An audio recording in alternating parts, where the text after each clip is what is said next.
Bien, écoutez, je propose qu'on démarre ce webinaire. Bienvenue à tous à ce webinaire de présentation des appels à projets et à l'atelier d'émergence de projets qui aura lieu à la fin de l'intervention. Aujourd'hui, nous allons vous expliquer un petit peu le cadre des différents appels à projets que nous allons vous présenter, notamment le cadre régional dans lequel ils s'inscrivent. Donc, je suis accompagnée de mes collègues pôle de compétitivité breton. Nous allons chacun présenter les activités des pôles que nous représentons aujourd'hui. Et puis, nous présenterons aussi l'action, la mission des 7 technopoles qui sont partenaires de cet événement. Ensuite, on vous fera une présentation de l'appel à projet innovation collaborative au croisement des filières de la région Bretagne, suite à laquelle on vous présentera également une success story. Donc, c'est un projet qui a été financé dans le cadre de cet appel à projet et qui viendra témoigner de son retour d'expérience. Ensuite, seront présentés deux appels à projet, donc l'appel à projet IDEMO régionalisé et l'appel à projet IDEMO national. Et puis, nous terminerons, comme indiqué, cet événement avec des pitchs de projets compétences, donc des structures qui ont des projets qui cherchent des partenaires ou alors justement des structures qui chercheraient à intégrer un consortium et qui souhaiteraient présenter leur mission. Donc, tout au long de ce webinaire, n'hésitez pas à poser vos questions dans l'onglet questions dédié à cet effet. Nous vous répondrons, donc on pourra vous répondre directement dans cet espace-là. Et puis, une session de questions-réponses sera aussi organisée après la présentation des appels à projets. Donc, n'hésitez pas vraiment à poser vos questions. On a aussi Estelle Madec de la région Bretagne qui est connectée ce matin et qui pourra aussi répondre à certaines questions sur les appels à projets qui concernent la région Bretagne. En tout cas, bienvenue à toutes et à tous. Donc, les deux appels à projet IDEMO régionalisé et l'appel à projet innovation collaborative au croisement des filières rentrent dans le cadre de la stratégie régionale de recherche et d'innovation de la région Bretagne pour la période 2021-2027.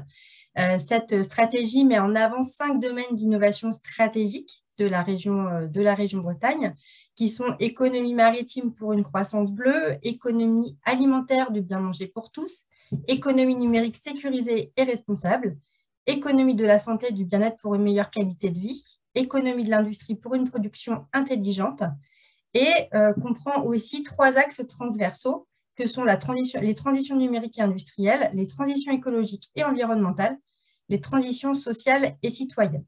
Ça veut dire qu'en fait, les projets qui vont répondre aux appels à projets, donc IDEMO régionalisé pour la région Bretagne et l'appel à projet innovation croisement des filières, doivent nécessairement s'inscrire dans cette stratégie régionale.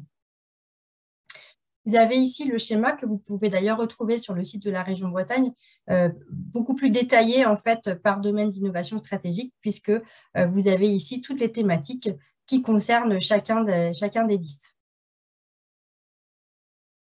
Voici un petit tableau récapitulatif des appels à projets qu'on va vous présenter ce matin, avec le continuum en fonction notamment du projet. Et puis, vous avez aussi les différents financeurs.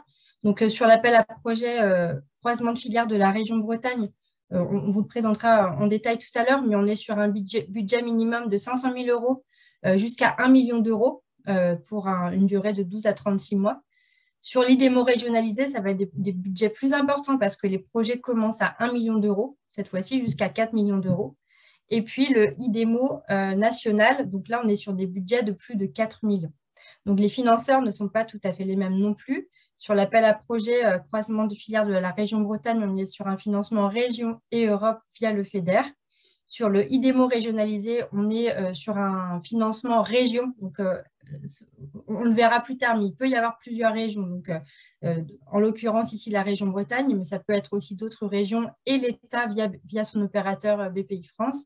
Et puis, sur le IDEMO national, on est vraiment sur 100% sur un financement à la fois État et Europe.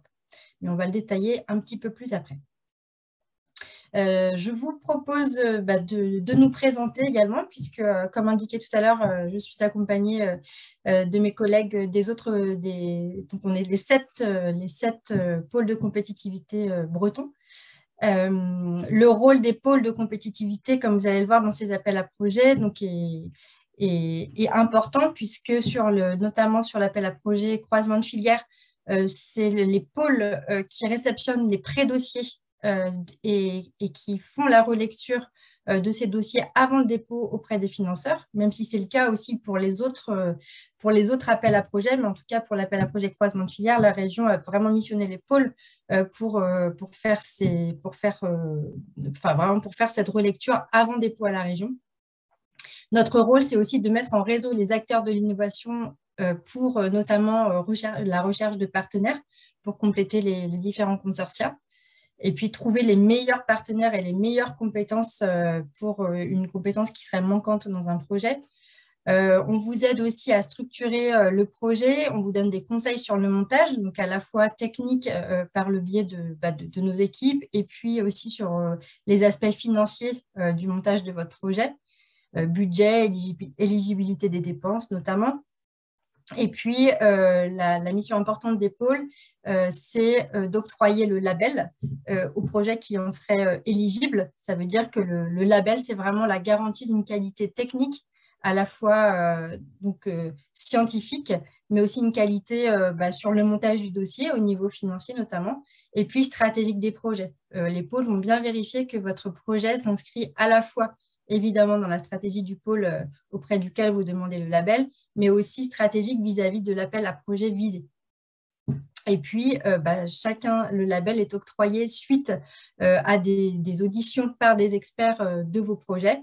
Chaque pôle dispose d'un pool d'experts qui est spécialisé dans le domaine de ces thématiques et qui donc évaluera votre projet. Ça permet aussi pour vous d'être challengé sur vos projets par des pairs. Donc, voici tous les contacts des pôles. Donc, vous recevrez ces slides, donc n'hésitez pas à nous contacter suite au webinaire. Et là, je vais prendre la parole puisque je me fais référente ce matin du pôle ABT. Je remplace ma collègue Aude de Breton qui ne pouvait pas être là ce matin. Donc, Atlampôle Biothérapie, c'est l'unique pôle de compétitivité en santé ancré sur l'ouest de la France depuis 2005. Le pôle compte un réseau d'un peu plus de 230 membres et a labellisé 866 projets depuis la création du pôle pour un montant global supérieur à 1,3 milliard d'euros. Suite aux projets labellisés financés, ce sont près de 65 000 emplois, dont 6 500 en R&D privé, soit 25% des emplois nationaux qui ont été créés dans le secteur biotech santé.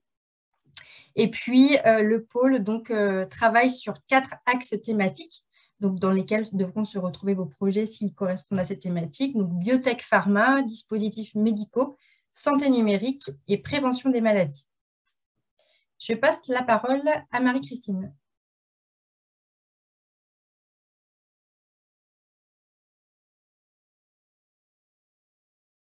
Marie-Christine, est-ce que tu nous entends?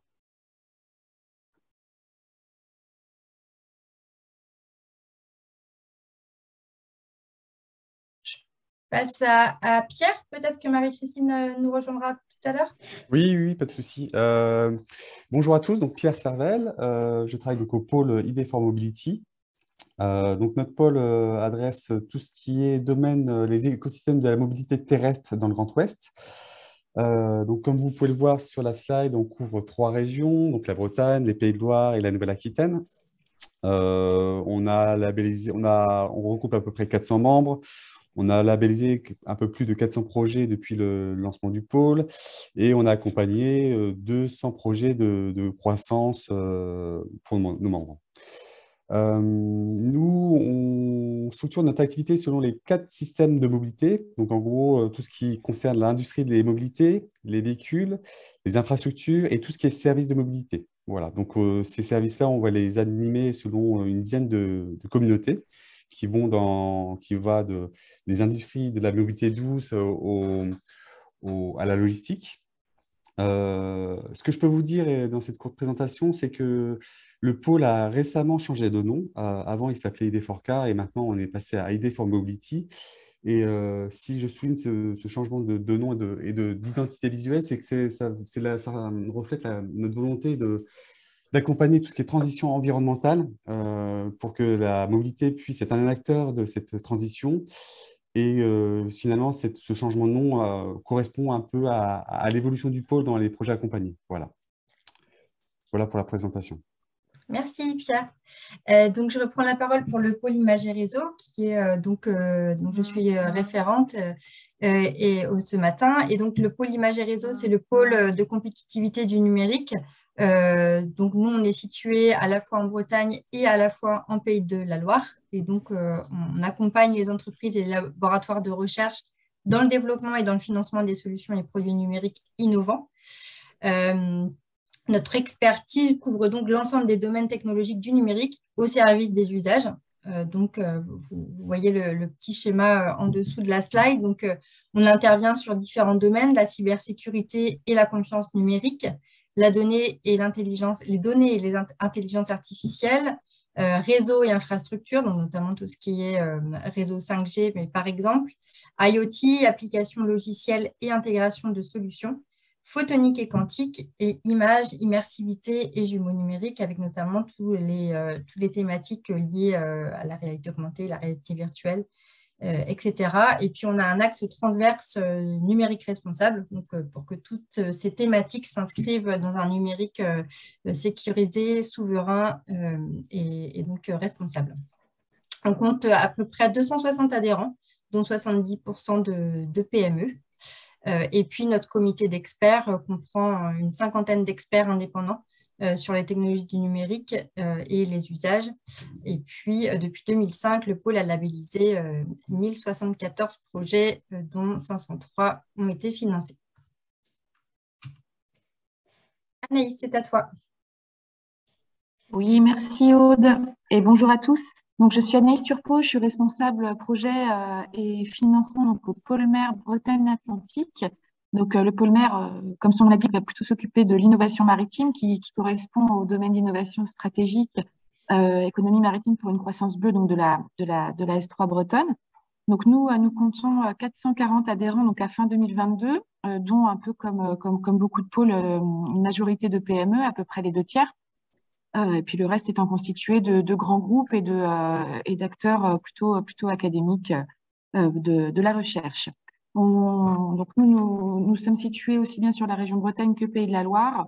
Et donc nous œuvrons sur ces 2 régions. Donc à fin 2022, nous avions accompagné donc 503 projets collaboratifs. Donc ça représente à peu près 1,3 milliard d'investissements en R&D. Et on peut savoir qu'à peu près 70 à 80% de ces projets trouvent un financement. Donc voilà, ce qui est le plus important, in fine, c'est que ces projets soient financés. Donc nous, les domaines d'action stratégique qui constituent notre feuille de route, donc tournent autour de la défense, la sûreté, la sécurité maritime, avec une grosse thématique autour de la souveraineté maritime et de la cybersécurité, hein, qui sont vraiment les thématiques qui sont les plus actuelles. Ensuite, nous avons le naval et le nautisme, avec notamment toutes les thématiques qui tournent autour de la décarbonation du transport maritime, donc notamment avec les thématiques Green Ship et Smart Ship. Ensuite, nous avons les ressources énergétiques et minérales marines. Donc là, on va avoir une grosse partie en ce moment dédiée aux grands fonds, hein, vu que ça fait partie de France 2030, et également évidemment aux énergies marines renouvelables. Ensuite, nous avons les ressources biologiques marines, donc là avec un pendant pêche et un autre pendant pêche et aquaculture, pardon, et un autre pendant qui est dédié aux biotechnologies marines. Ensuite, nous avons l'environnement, la valorisation du littoral, donc là, ça va être le suivi du trait de côte, des pollutions, et voilà, tout ce qui touche vraiment au littoral dans sa complétude. Et ensuite, les ports, la logistique et le transport maritime, infrastructure.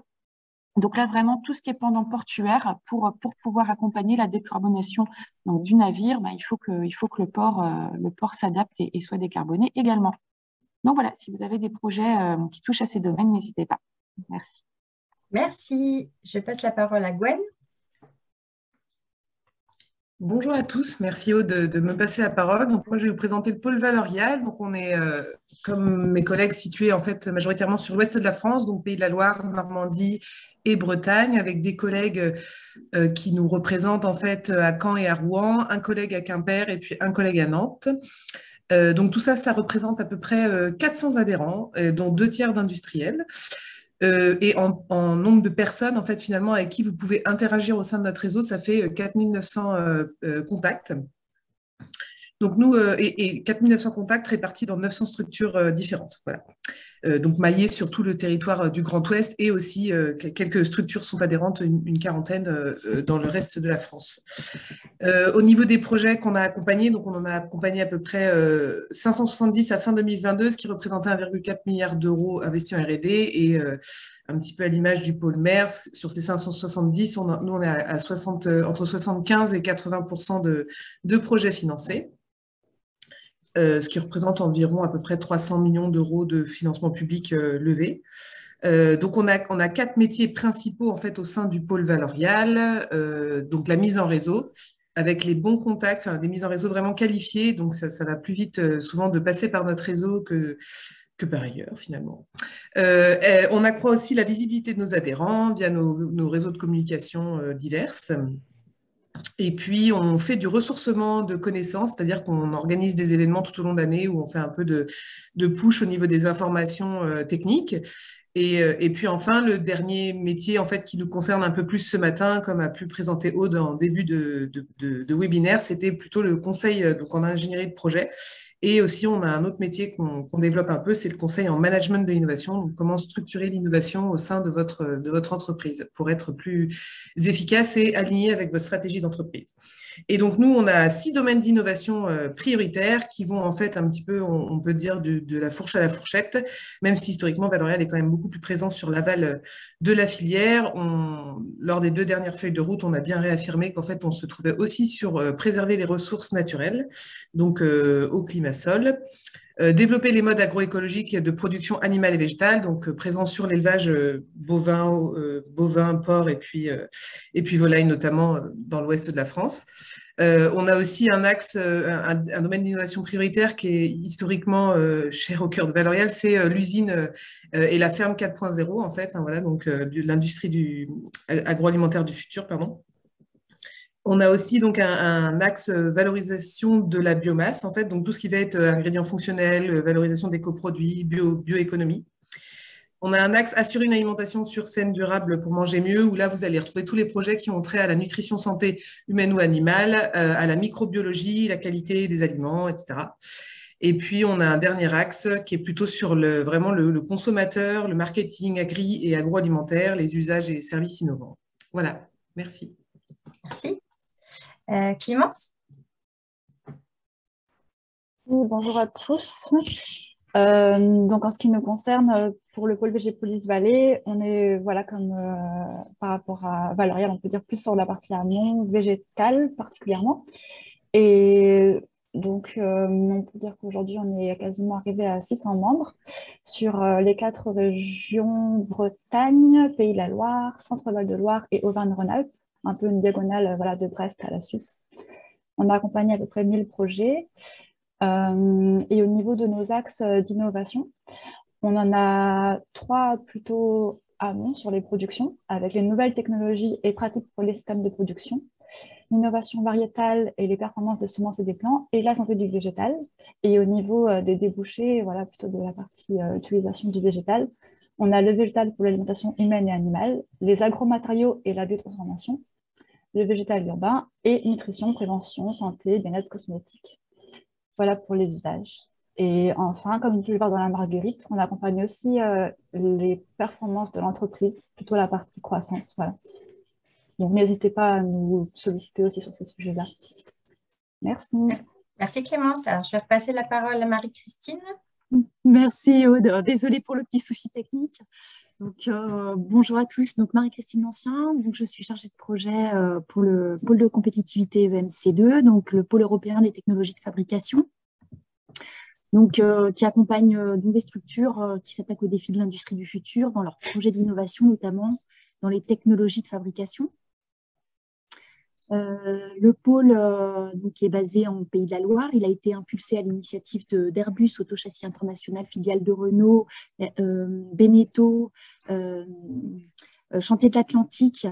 Voilà, en 2005, en Pays de la Loire. Il y a une antenne créée en 2015 en région Bretagne, donc, qui est portée par l'Institut Maupertuis, qui est un centre de ressources technologiques dans les procédés avancés.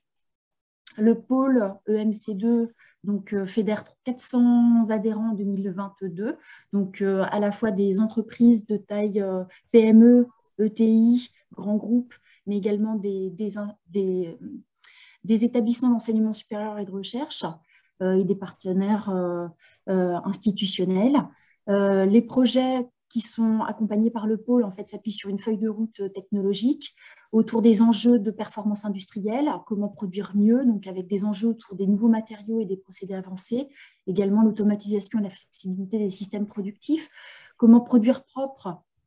Donc, on est sur une industrie durable et décarbonée avec des enjeux autour de l'allègement de structures, mais également d'énergie circulaire dans l'industrie, d'efficacité énergétique dans l'industrie, produire connecté, donc ça peut être par exemple tout ce qui va toucher autour du jumeau numérique de l'usine, produire ensemble, donc l'humain au cœur de l'industrie, donc avec des enjeux autour de l'assistance à l'opérateur, les nouvelles méthodologies, l'évolution des compétences et la transmission des savoir-faire.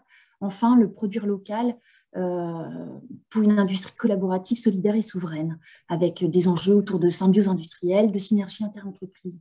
Donc, depuis sa création en 2005, le pôle a accompagné 777 projets qui ont été labellisés et 426 qui ont été financés, qui représentent 1,88 milliard de financement, dont 855 millions de fonds publics à fin 2022. Merci, Aude. Merci. Et donc, je vais faire la porte-parole ce matin également des 7 technopoles de Bretagne, puisque, voilà, comme les technopoles sont 7 en Bretagne, donc répartis sur le territoire breton. Donc, il y a une technopole à Brest, une technopole à Lannion, donc la technopole Anticipa, Inoz à Saint-Brieuc, Le Poul, Rennes-Saint-Malo, VIP, Vannes, Lorient Technopole, et puis Technopole Quimper-Cornouailles à Quimper.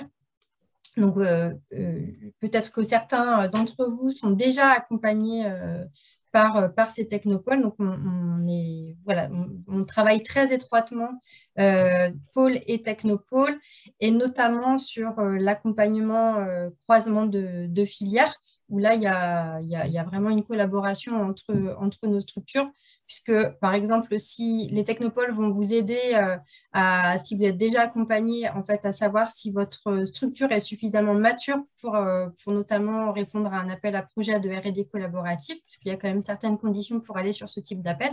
Donc, voilà, si vous êtes intéressé, vous pouvez leur poser la question. Nous, Pôle, évidemment, voilà, si aujourd'hui vous n'êtes pas encore accompagné, bien sûr, on vous aidera en fait à évaluer l'éligibilité de votre projet sur ces différents appels.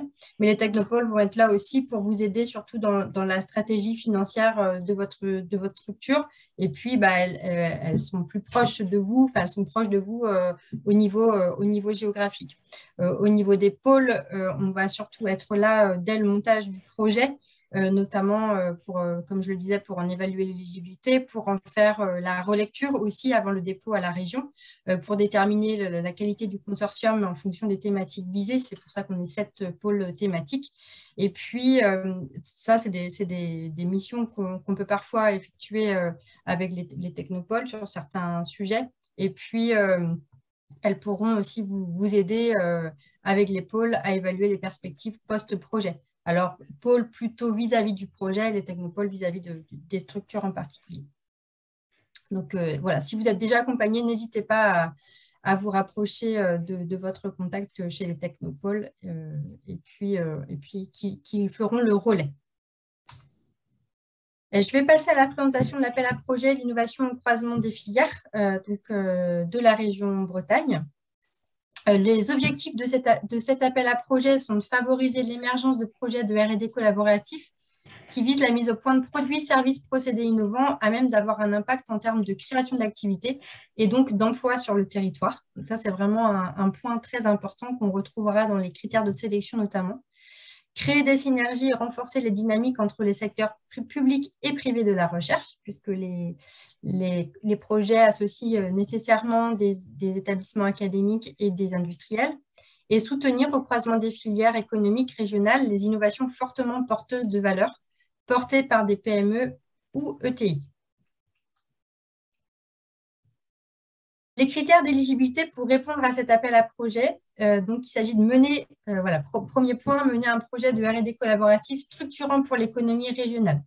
Ça veut dire qui représente une filière régionale avec un marché porteur, des relations collaboratives pérennes entre les industries, les services et organismes de recherche. Il faut que le projet s'inscrive dans au moins 2 des 5 domaines d'innovation stratégique que j'ai présentés en tout début de ce webinaire, y compris les axes transversaux de la stratégie, enfin de la S3 en Bretagne. Donc, ça veut dire que sur les différents domaines qui ont été présentés au départ, il faut vraiment en avoir 2. Il faut que votre projet en coche 2. Et il faudra bien motiver pourquoi justement votre projet correspond bien à ces 2 domaines. Les projets doivent être portés par une PME ou ETI bretonne et associent à minima une autre entreprise et un centre de recherche. Donc, les entreprises en difficulté ne seront pas éligibles. Il faudra que les projets soient labellisés ou co-labellisés par un ou plusieurs des 7 pôles de compétitivité présents en Bretagne, dont on vient de vous faire la présentation. Donc, selon les thématiques, en fait, votre projet va nécessairement correspondre à des thématiques des pôles de compétitivité. Donc, il faut au moins 2 pôles. Donc, le co-label sera obligatoire dès que le projet s'inscrit dans un domaine d'action stratégique d'un autre pôle. Ça veut dire, par contre, si votre projet coche bien 2 des domaines stratégiques, mais qu'en fait, il n'y a qu'un pôle qui correspond à ces thématiques, ça pourra être étudié. Par contre, dès lors que votre projet coche bien des thématiques de 2 pôles, il faudra que votre projet soit labellisé par ces 2 pôles. Un refus de co-labellisation sera étudié au cas par cas, dans le cas où un pôle ne pourrait labelliser votre projet. Et les projets co-labellisés par plusieurs pôles présents en Bretagne seront privilégiés. C'est-à-dire que même s'il peut y avoir des exceptions, comme l'exemple que je viens de vous donner, c'est vraiment la région souhaite quand même que les projets soient majoritairement co-labellisés. Les critères de sélection pour cet appel à projet. Donc, c'est, comme on l'a indiqué au départ, le caractère structurant au niveau régional et son impact sur le territoire breton. Le caractère innovant du projet. Donc, dans les dossiers, vous seront demandés notamment vraiment de détailler l'état de l'art de la solution que vous envisagez et en quoi finalement le projet que vous proposez est innovant par rapport à ce qui existe déjà. La viabilité et le réalisme technique, économique et financier du projet. Donc ça, ce sera vraiment des éléments à bien détailler également. Les retombées économiques et technologies directes prévues sous forme de nouveaux produits, procédés, services et technologies à même d'être mis sur le marché à court terme, 3 ans après le début du projet. Donc on est quand même sur des projets assez proches du marché. La qualité du consortium et l'importance du poids des PME dans le projet. La gestion du projet et la capacité à gérer des aides publiques, notamment européennes, puisque le reporting est quand même assez important sur ce type d'appel à projet, notamment quand il y a du FEDER associé au financement régional. Donc, ça demande un suivi administratif bien particulier. Et donc, il faut avoir les ressources en interne pour pouvoir le mener à bien. La proportion de financement demandée par les centres de recherche sera en particulier étudiée, une limite de 40% maximum de l'ensemble des aides sollicitées étant respectée, pour qu'on soit vraiment sur un projet où les partenaires industriels portent le plus d'aides. Une attention particulière aux projets s'inscrivant dans l'axe transversal de la S3, transition écologique, sociale, numérique, industrielle. Donc, ces projets seront privilégiés également. Le dossier doit être complet, bien évidemment, mais c'est aussi, nous, Pôle, notre rôle de vous indiquer lors de la phase de relecture s'il manque des éléments. Et les entreprises financées l'année précédente dans le cadre de cet appel à projet ne seront pas prioritaires. Ça ne veut pas dire que les dossiers ne seront pas regardés, mais en fonction du nombre de projets présentés, forcément, ils ne seront pas privilégiés. Modalité de l'aide apportée. Donc, le budget du projet, des projets présentés doivent se situer entre 500 000 et 1 million d'euros. On a indiqué indicatif. Dans le cahier des charges, hein, c'est indiqué indicatif. Ça veut dire que voilà, il peut y avoir, ça peut être un petit peu plus de 1 million, mais ça reste quand même une fourchette globalement à respecter. Durée entre 12 à 36 mois, donc pas de dépassement possible en l'occurrence ici. La modalité financière appliquée, donc c'est une aide sous forme de subvention qui est calculée en appliquant un taux au total des dépenses éligibles.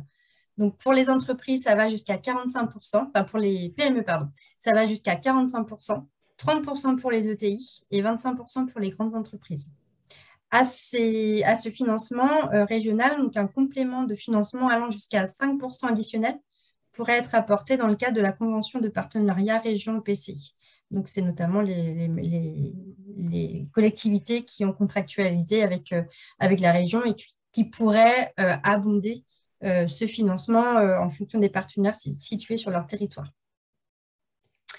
Pour les organismes de recherche et de diffusion des connaissances, donc l'aide se fait sous forme de 100% des coûts additionnels pour les centres de recherche publics et 80% des coûts retenus pour les centres techniques qui peuvent être considérés comme organismes de recherche dans les projets et inscrits dans une démarche régionale d'animation et de conseil en innovation. Donc voilà, pour résumer, donc ça peut être il peut y avoir un cofinancement. Le cofinancement maximal, ça peut être Région Bretagne, collectivité partenaire et FEDER, mais ça peut varier, ça peut être Région Bretagne et FEDER notamment. Enfin voilà, ça peut dépendre, mais ça peut aller voilà, jusqu'au taux que je viens de vous présenter.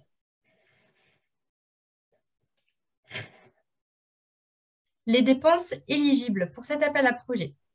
Donc là, depuis l'année dernière, en fait, les dépenses sont calculées selon un taux forfaitaire pour un souci de simplification. Donc, les dépenses éligibles pour les entreprises. Donc, ce sont des dépenses de personnel de R&D principalement. Donc là, vous voyez une capture là, de l'annexe financière qui vous sera demandée, auquel est appliqué un taux forfaitaire de 40%, donc sur les dépenses de personnel. Ces 40% en fait couvrent l'ensemble des autres dépenses du projet. Donc, si vous avez des dépenses de sous-traitance, des frais de mission, etc., c'est compris dans les 40%. Donc, vous n'aurez pas besoin de les justifier à la fois sur l'annexe et ensuite. Ça veut dire que là, par contre, les dépenses de personnel que vous indiquez doivent être très précises, par contre, et très bien justifiées. Et donc, les dépenses éligibles concernent bien, donc les dépenses de personnel concernent bien des dépenses de R&D.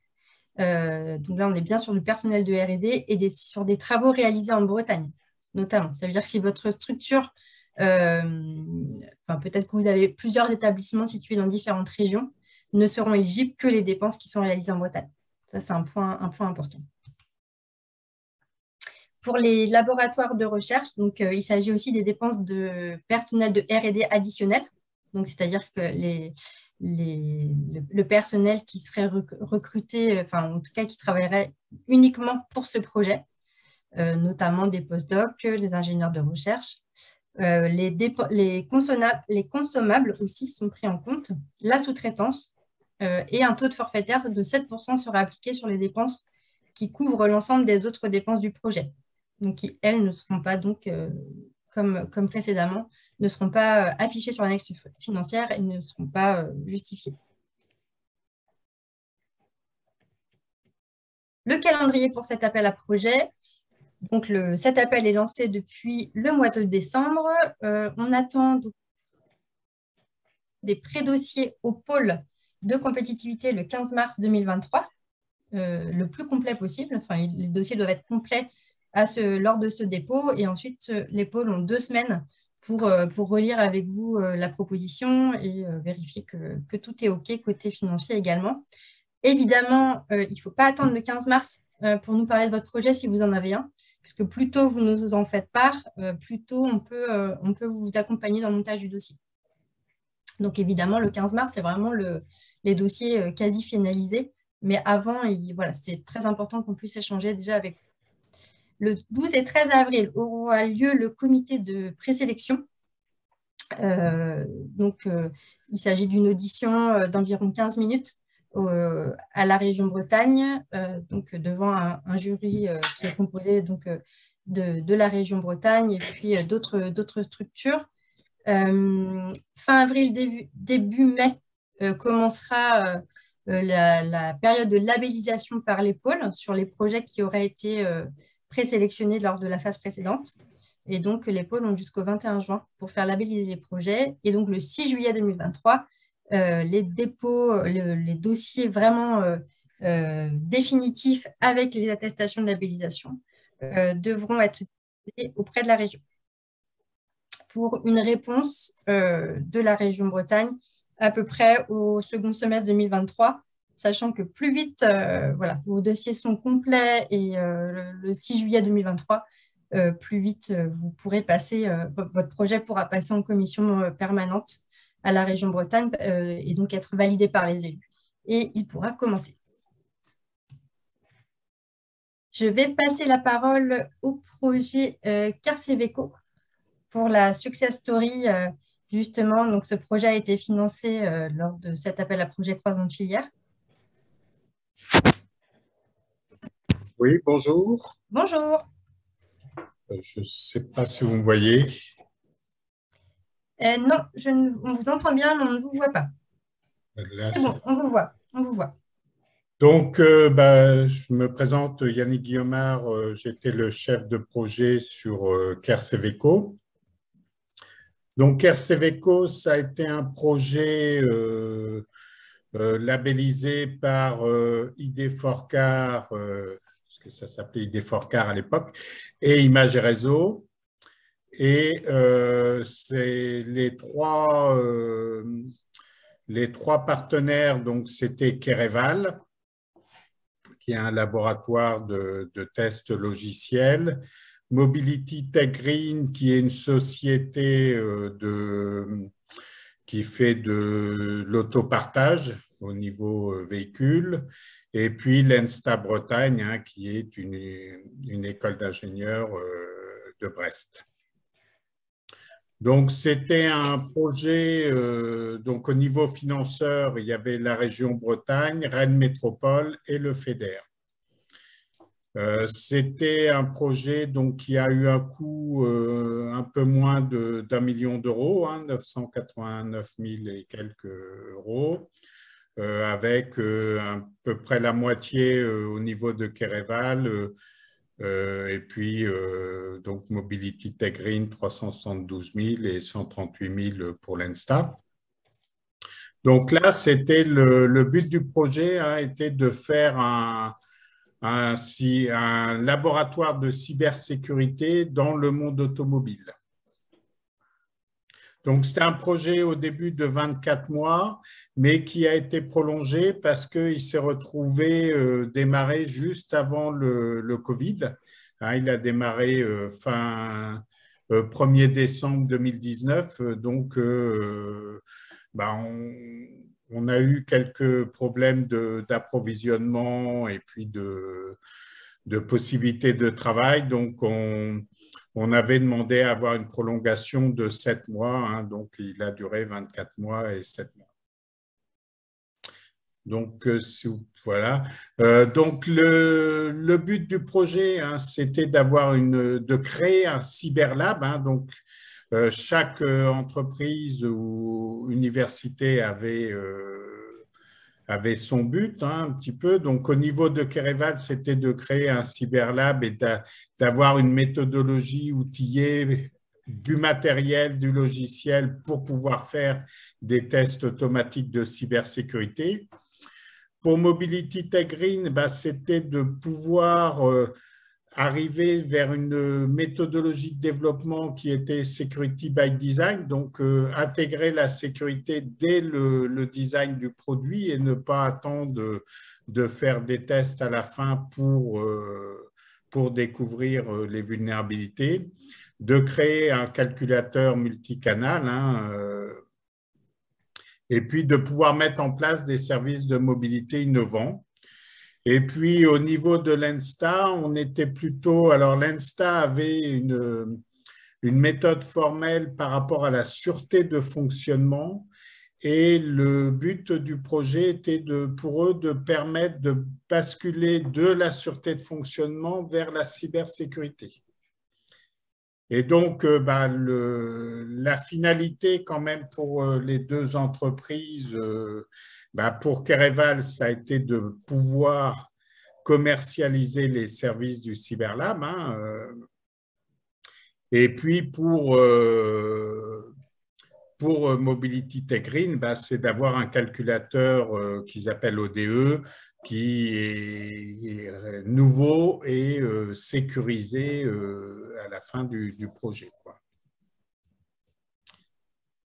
Donc, au moment du montage, ce qui a été important pour nous, donc on a eu plus de contacts avec ID4CAR qu'avec Images et Réseaux. Ça a été un peu plus, on était plus dans le domaine d'ID4CAR. Donc, la première aide qu'on a eue, ça a été de trouver le partenaire, parce que on avait des idées, mais le premier partenaire auquel on avait pensé trouvait que ce n'était pas assez dans son corps de métier. Donc, il a fallu qu'on trouve un partenaire qui soit prêt à aller dans ce type de projet et qui participe correctement. Parce que la difficulté un petit peu de ces projets-là, je trouve, c'est d'avoir ce côté collaboratif. Avoir vraiment un projet où il y a une collaboration entre les entreprises et pas un projet où chacun travaille dans son coin en se retrouvant de temps en temps. Et c'était un petit peu les difficultés qu'on a eues au début, c'était ce qui est mis dans le slide là, c'est que on nous faisait remarquer que le projet n'était pas assez collaboratif. On avait l'impression un petit peu que les activités étaient parallèles et pas collaboratives. Et donc aussi, lors des présentations aux différents pôles, l'intérêt au niveau du projet, ça a été de pouvoir rajouter aussi des thématiques pertinentes. Parce que, comme vous l'avez indiqué, il y a certaines thématiques qui sont préférées au niveau de la région pour les financements. Et donc, intégrer ces thématiques-là auxquelles on n'avait pas forcément pensé au départ, mais qui pouvaient rentrer dans le projet pour justement se donner aussi le plus de chances d'avoir le financement. Et donc, on a eu l'accompagnement d'ID4CAR jusqu'à la présentation à la région. Et c'est vrai que ça nous a bien aidé par rapport à ça.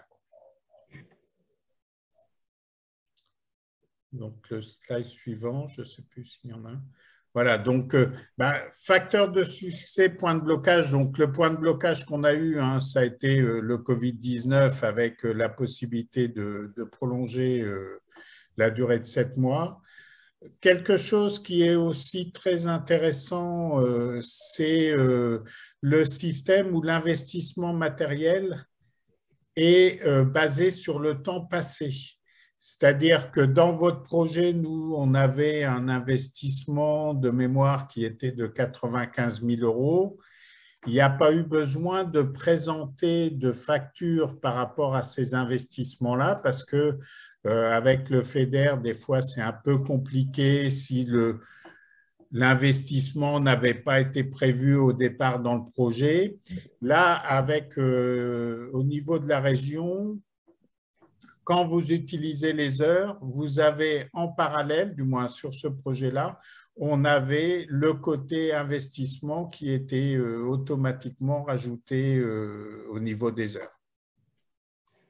Et donc, oui, ben, un facteur de succès important, hein, c'est d'avoir une bonne complémentarité des partenaires, que chacun ait bien conscience de l'importance du sujet, parce que il ne faut pas se retrouver à ne plus travailler ensemble, quoi. Ça, c'est des fois la difficulté, c'est qu'au début, on travaille beaucoup ensemble et puis au bout d'un certain temps, bah, chacun repart un peu de son côté, mais voilà, le projet, il doit être collaboratif et il doit aller jusqu'au bout entre les partenaires. La finalité pour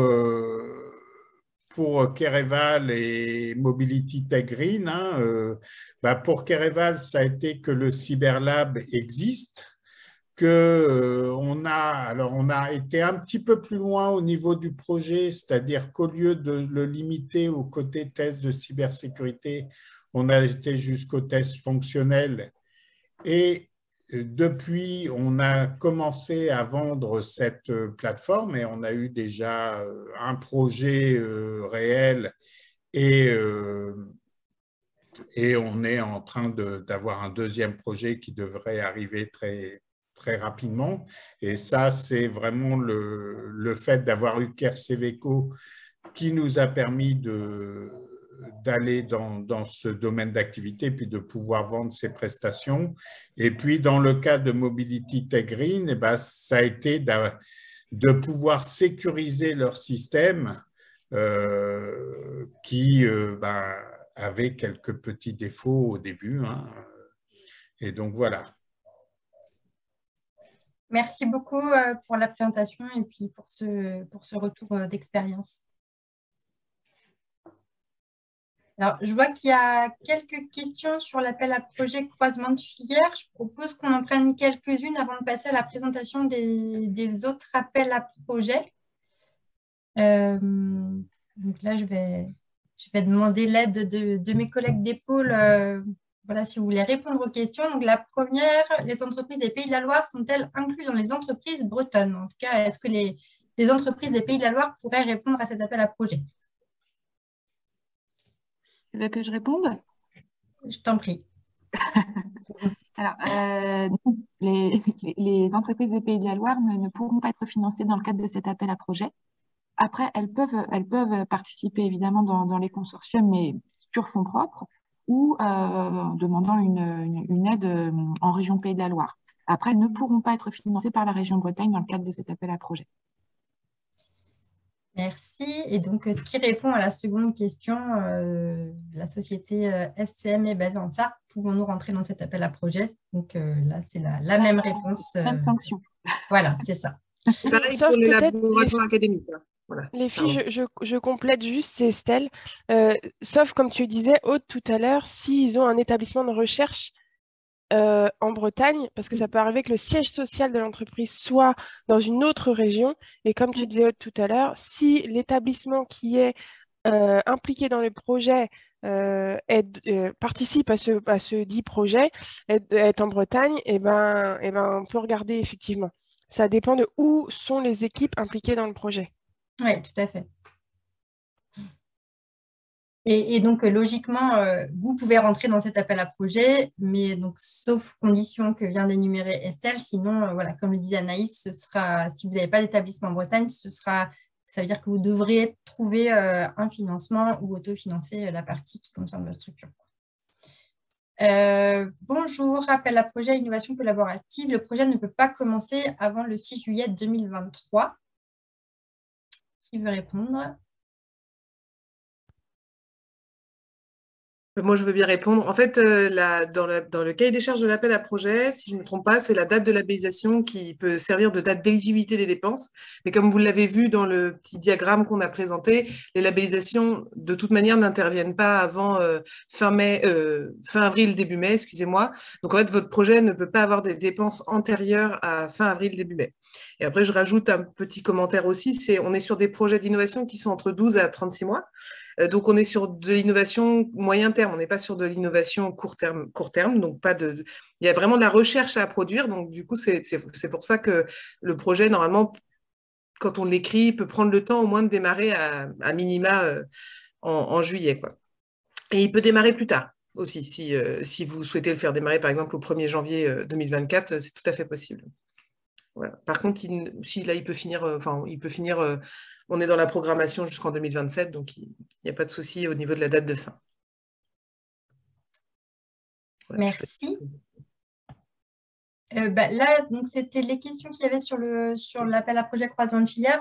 Si vous en avez d'autres qui vous viennent pendant la présentation des 2 autres appels à projet, n'hésitez pas à les inscrire dans l'espace prévu à cet effet et on prendra bien sûr ces questions-là à la fin. Gwen, je te laisse la parole pour la présentation de l'appel à projet IDEMO régionalisé et de l'appel à projet IDEMO. Ok, bon, c'est parti. Donc, appel à projet IDEMO régionalisé, pour ceux qui sont dans le game depuis quelques années, c'est c'est le nouveau FUI, en fait. Donc, anciennement, l'appel à projet Fonds unique interministériel. Donc, il a, un peu comme l'a présenté Aude juste avant, pour objectif de soutenir des projets de développement expérimental et d'innovation industrielle ambitieux, et donc portés par des entreprises. Et donc, ils ont vocation à développer un nouveau produit, procédé ou service à forte valeur ajoutée qui va être mis sur le marché à la fin du projet, ou à court terme après la fin du projet, et qui aura vocation à créer de l'activité, donc des emplois et du chiffre d'affaires pour les partenaires du projet. Et comme vous allez le voir juste après, c'est un projet, on parle d'un appel à projet qui du coup est juste, comme l'a présenté Aude aussi au début, un petit peu plus ambitieux que l'innovation collaborative au croisement des filières, puisqu'en fait, ça sera des projets un peu plus, d'un montant un peu plus haut.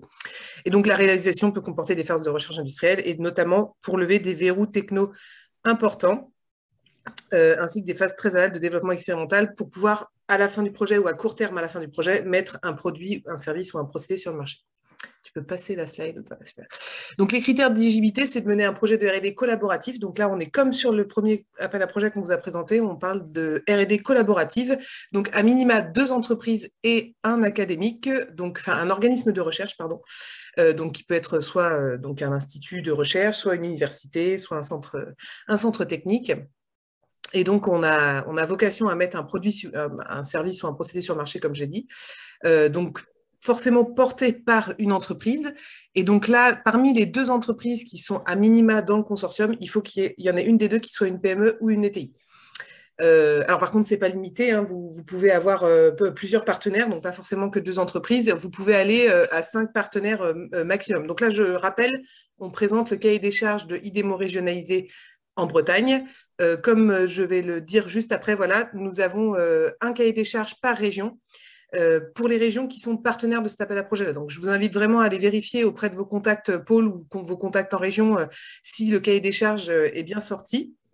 Donc, c'est-à-dire que si la région est bien partenaire de cet appel à projet, puisque ce seront des financements et État et région. Et donc, du coup, de bien vérifier les conditions, les critères d'éligibilité, les critères de sélection de votre région, car ils ne sont pas les mêmes pour toutes les régions. Voilà. Un critère qui est commun à toutes les régions, je pense, c'est d'être labellisé ou co-labellisé par par un pôle de compétitivité présent sur votre région, en l'occurrence en Bretagne, les 7 pôles qu'on vous a présentés ce matin, et qui... IDEFOR Mobility, IDEFOR Mobility. Voilà, et le reste des autres pôles, donc, comme on l'a présenté, ABT, EMC2, Images et Réseaux, Pôle Mer Bretagne Atlantique, Valorial et VG Police Vallée. Voilà, donc ça reste un concours, voilà, comme pour les autres appels à projets qu'on vous a présentés. Donc, quand vous allez déposer votre projet, vous serez en concurrence avec d'autres projets. Et donc, pour être sûr d'être sur le haut de la pile et d'être retenu, il faut aussi non seulement regarder les critères d'éligibilité, mais aussi les critères de sélection.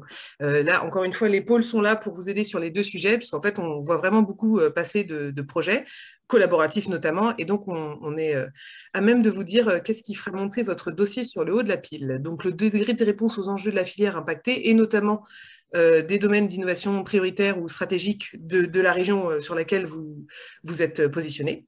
La clarté et l'originalité du projet déposé, donc on est bien sur un projet d'innovation, hein, donc du coup il faut pouvoir démontrer, comme les deux points d'après là, l'état de l'art, donc ce qui a déjà été fait sur votre idée par rapport à votre idée de projet, et puis ce que vous allez amener de différent.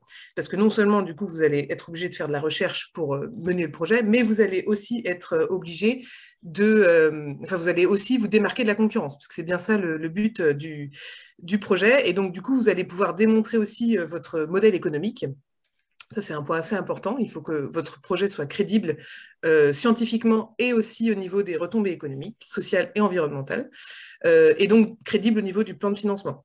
Voilà, c'est-à-dire qu'il faut aussi que l'entreprise soit capable de mener le projet en termes de ressources RH, matériel, etc., mais aussi en termes de ressources financières.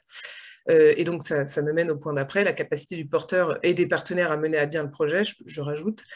La propriété intellectuelle, c'est-à-dire qu'on est quand même sur un projet de recherche, hein, donc du coup, il y a forcément peut-être de la propriété intellectuelle qui va sortir de ce projet-là, que ce soit sous publication, sous forme de publication, article ou brevet. Et donc, il y aura un accord de consortium, parce qu'on est dans le cadre d'un projet collaboratif, et qu'il faudra bien sûr écrire avant de commencer le projet.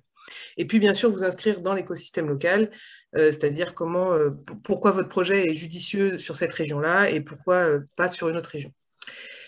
Slide d'après, voilà, très bien. Donc les modalités de l'aide, donc un peu comment se déroule ce projet. Je répète encore une fois, on est sur la région Bretagne, ça ne sera pas la même chose sur d'autres régions. Donc là, comme je disais tout à l'heure, c'est des projets un tout petit peu plus ambitieux en termes de budget de projet que l'appel à projet croisement de filière, puisqu'en fait, on va sur des projets qui ne sont pas entre 500 000 et 1 million d'euros, mais bien entre 1 million et 4 millions d'euros. Donc ça peut potentiellement aller assez vite aussi quand on est par exemple 5 partenaires sur un projet de 3 ans. Là, même s'il y en a chacun qui met 100 000 euros par an sur 5 ans ou 4 ans et vous êtes 5, voilà, on a largement dépassé le million. Des durées de projet qui sont entre 24 et 48 mois, donc un peu plus élevées que l'appel à projet d'avant, mais c'est normal parce qu'en fait, c'est des projets un peu plus ambitieux, donc il y a plus de verrous à lever, et donc potentiellement, il y a besoin de plus de temps pour les mener au bout. Voilà. Au niveau des aides, donc ce sera en région Bretagne des subventions, qui seront calculés sur les chiffres que vous voyez, donc 50% pour les PME, 30 à 35% pour les ETI et 25 à 30% pour les grandes entreprises. Je rajoute ça parce que, Estelle, tu me corrigeras si je me trompe, mais là, on a mis les chiffres 45 à 50% pour les PME, c'est parce qu'on a mis les chiffres où il y avait le 5% additionnel des régions, des collectivités locales, comme on vous a présenté tout à l'heure, c'est-à-dire que si votre entreprise se situe sur une collectivité, donc une agglomération ou une ville qui a signé un contrat avec la région, vous pouvez avoir un petit bonus de 5%. C'est ça. Voilà. Et donc, du coup, on est bien de 45 pour les PME, 30 pour les ETI, 25 pour les grands groupes, avec ce petit bonus additionnel. Voilà. Pour les organismes de recherche, du coup, ce sera 100% des coûts additionnels ou 50% des coûts complets. Ça, c'est à voir avec votre structure, comment vous fonctionnez. Et puis, il y a certains centres techniques en région Bretagne, toujours, qui ont passé des contrats avec la région et qui, du coup, sont, eux, sur ces appels à projets, aidés à 80% des coûts complets. Mais ça peut varier. On peut avoir des centres techniques à 60% qui sont aidés par les régions sous cette forme-là, notamment les centres techniques nationaux qui n'ont pas signé de contrat avec la région. Et donc là, n'hésitez pas à appeler les pôles encore une fois, parce que nous, on est à même de vous dire sous quel format et à quel montant vous pourrez solliciter une aide. Voilà. Et donc, du coup, c'était bien la région Bretagne. Et donc, sur la slide d'après, on vous présente un exemple de cahier des charges un peu différent de la région Pays de la Loire.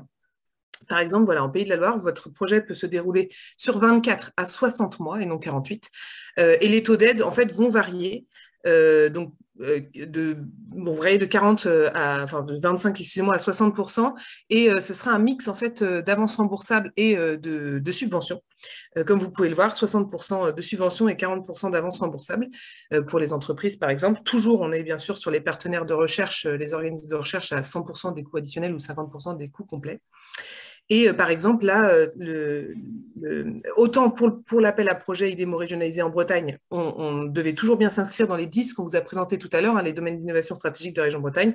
Là, on vous donne pour exemple ceux de la région Pays de la Loire qui en fait diffèrent quelque peu de ceux de la région Bretagne, même si en fait les filières sont assez connues. Vous êtes basé en Pays de la Loire, donc vous êtes potentiellement, par exemple, dans une filière identifiée par la région Pays de la Loire comme importante. Donc ça, souvent, c'est pas vraiment restrictif, mais par contre, c'est vraiment important de montrer comment vous vous inscrivez dans l'écosystème local et comment vous êtes important aux yeux de la région par rapport aux filières qu'elle soutient.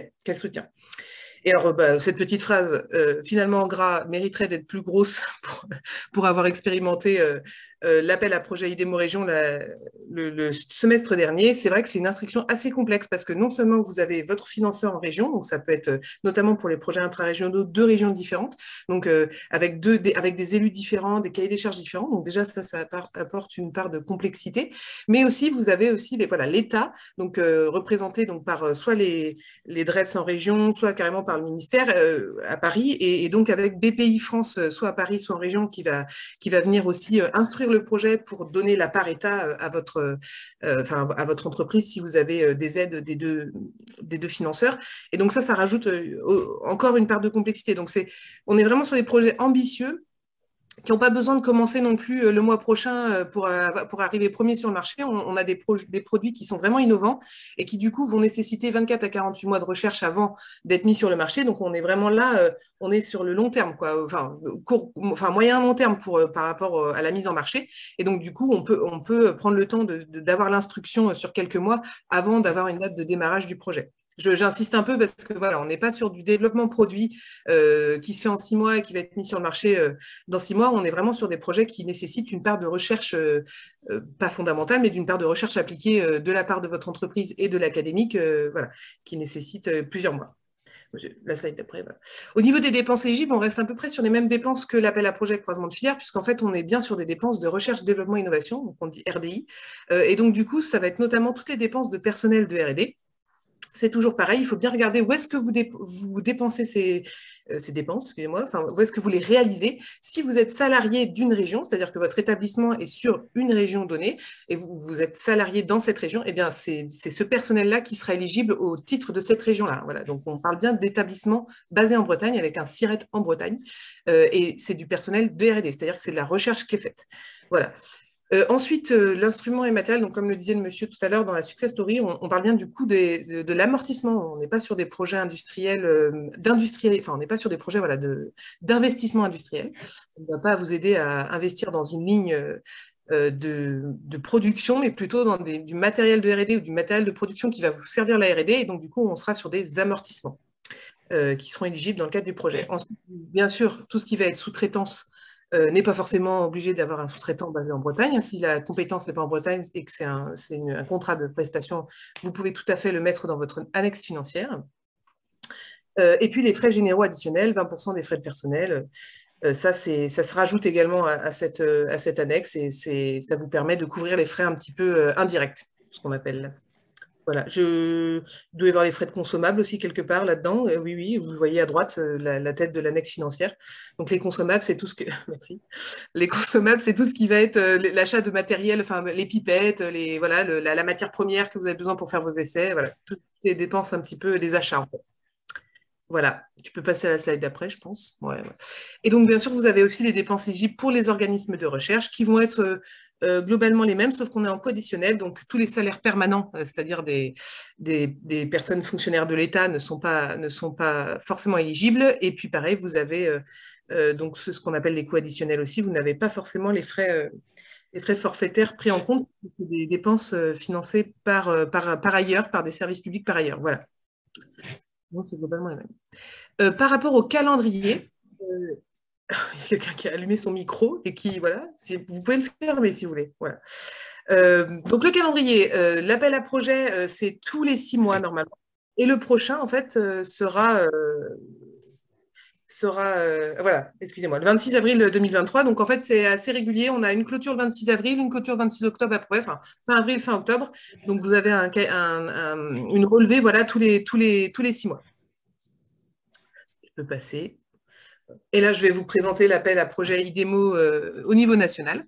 Et donc là, ça va être globalement encore un peu la même chose que ce que je vous ai présenté juste avant, mais encore à une plus grande échelle. Donc là, on est vraiment sur des appels à projets qui vont soutenir des projets pour des entreprises industrielles sur des marchés très porteurs et créateurs de valeur, et puis qui auront un aspect transition énergétique, écologique et numérique un peu plus mis en avant. Donc le développement de produits, services ou procédés innovants et à haute valeur ajoutée qui seront mis sur le marché à court terme à la fin du projet. Mais aussi dans le cadre des IDEMO nationaux, on peut aussi financer des démonstrateurs à l'échelle industrielle ou pré-industrielle, donc de grande ampleur. L'appel à projet vise des retombées économiques et technologiques directes sous forme de nouveaux produits, services technologiques, avec des retombées environnementales et sociales prouvées. Mais aussi, sur cet appel à projet-là, on a aussi un impact sur la filière dans laquelle vous allez vous trouver qui est à démontrer. Voilà. C'est-à-dire si vous pouvez avoir une innovation qui va structurer, peut-être transformer un petit peu la filière dans laquelle vous vous trouvez, c'est aussi c'est l'appel à projet qui se destine pour vous. Sur la slide d'après. Donc, les projets attendus, comme je disais tout à l'heure, on est sur des budgets beaucoup plus importants que les 2 appels à projets d'avant, parce que c'est minimum 4 millions d'euros. La maturité technologique, on passe de TRL initial 4 à 6 à TRL 7-9, hein, un peu comme les autres appels à projets. On a vocation à faire de la recherche appliquée et non fondamentale, avec un produit qui va être mis sur le marché à court terme après la fin du projet.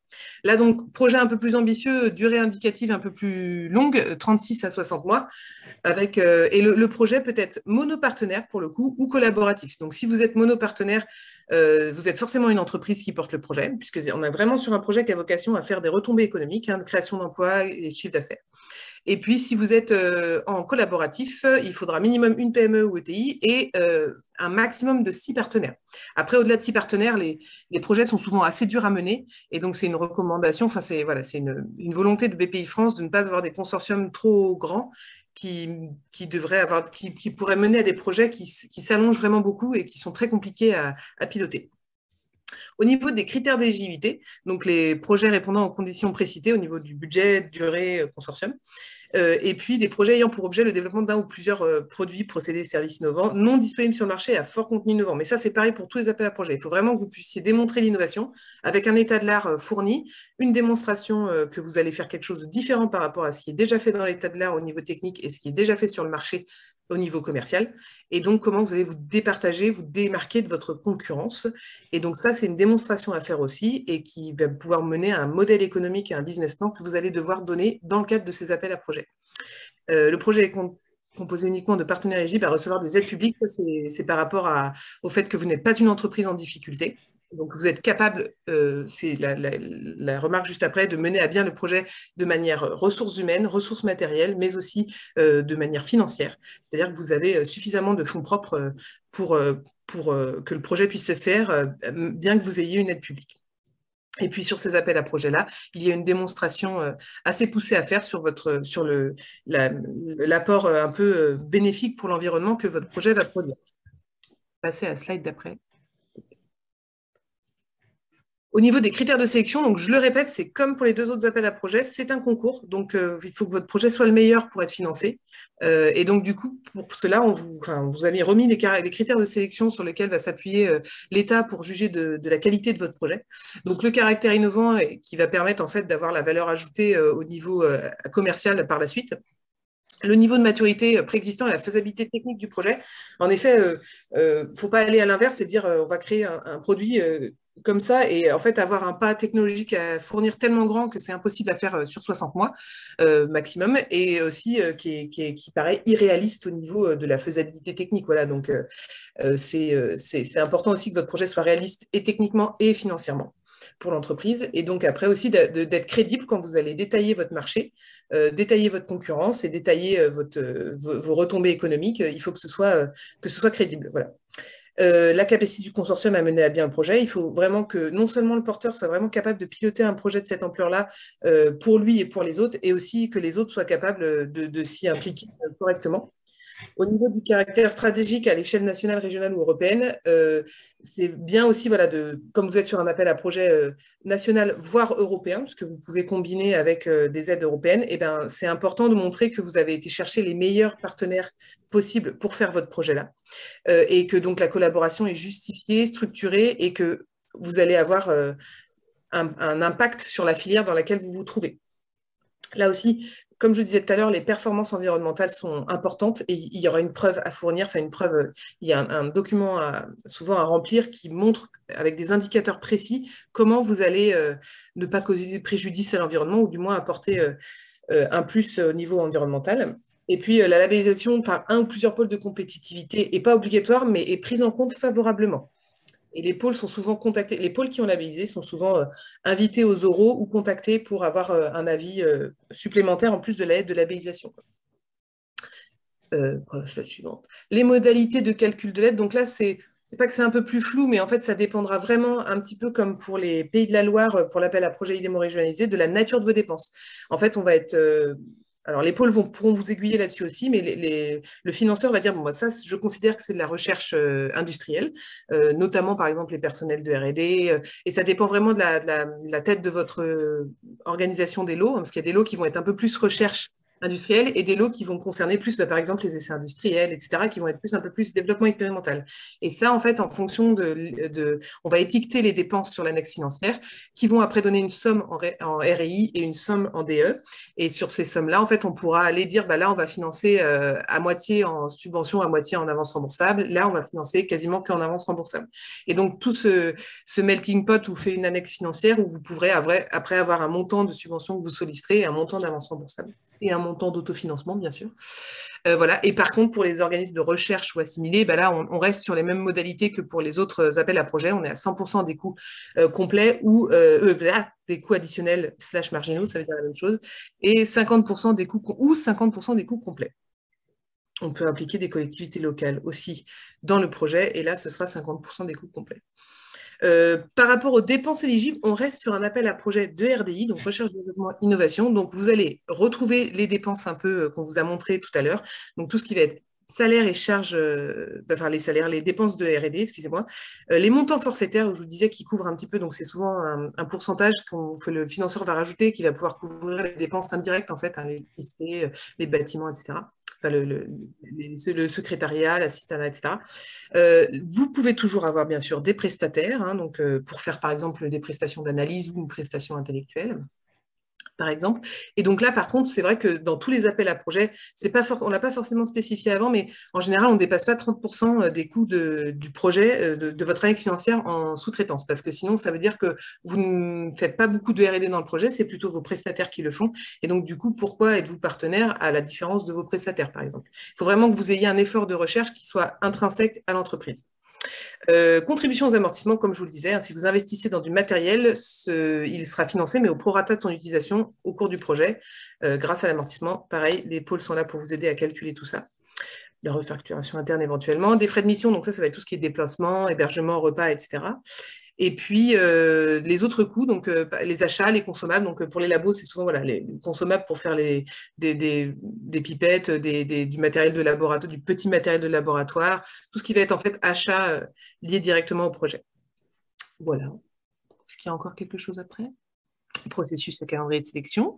Là, c'est un peu au fil de l'eau, cet appel à projet-là, avec des relevés assez régulièrement. Donc, vous allez en fait avoir voilà, une date de relevé que vous voyez à gauche, et à chaque date de relevé est associée en fait une date d'audition correspondante.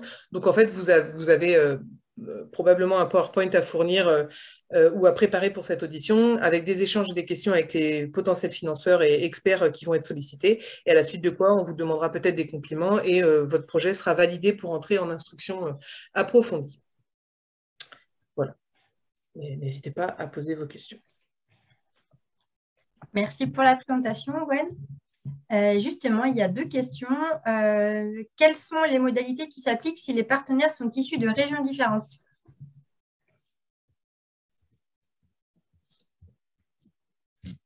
Ouais, j'ai beaucoup parlé, hein, vas-y Naïs. Ouais.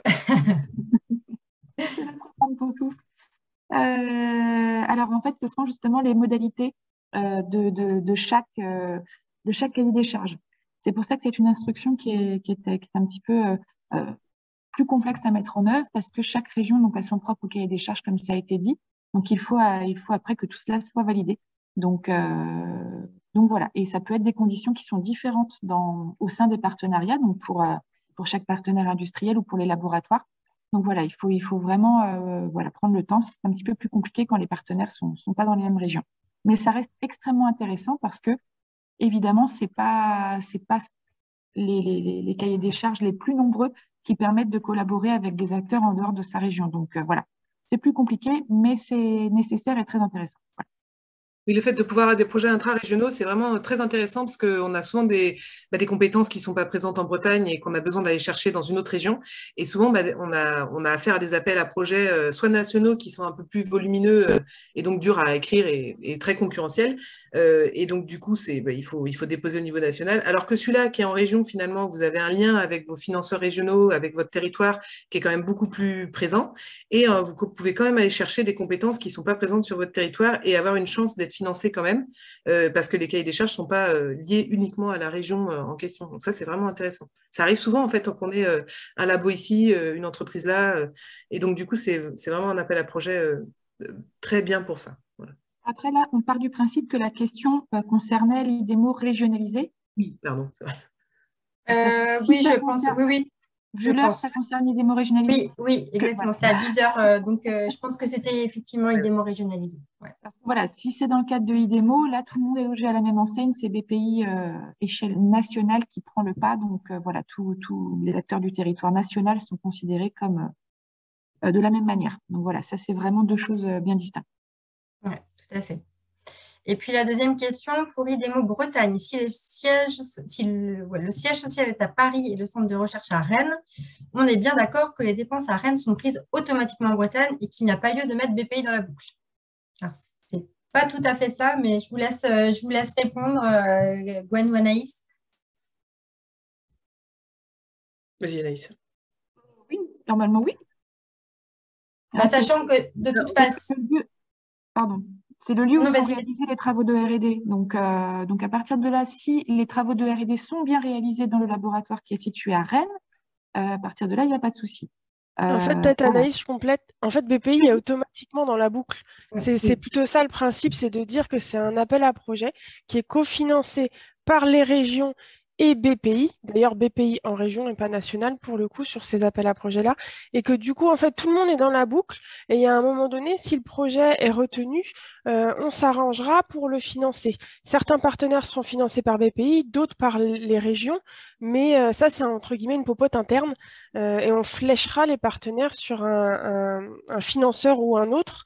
Mais donc, vous n'avez rien à faire de ce point de vue-là, et vous n'avez pas à mettre l'un ou l'autre des financeurs dans la boucle. Ce sera fait automatiquement, effectivement. Et selon le cahier des charges de la région Bretagne.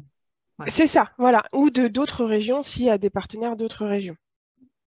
Et sachant qu'au niveau du dépôt, de toute façon, c'est une plateforme régionale pour le dépôt du dossier et c'est BPI en région qui gère en tout cas les éventuels problèmes ou questions que vous auriez liés au dépôt sur la plateforme. Donc BPI est toujours quand même dans la boucle, effectivement. Mais peu importe que vous soyez financé finalement par la région Bretagne. Tout à fait. Tout à fait. Ouais. Et on dépose bien sur la plateforme du porteur. Ah oui. Ça, c'est extrêmement...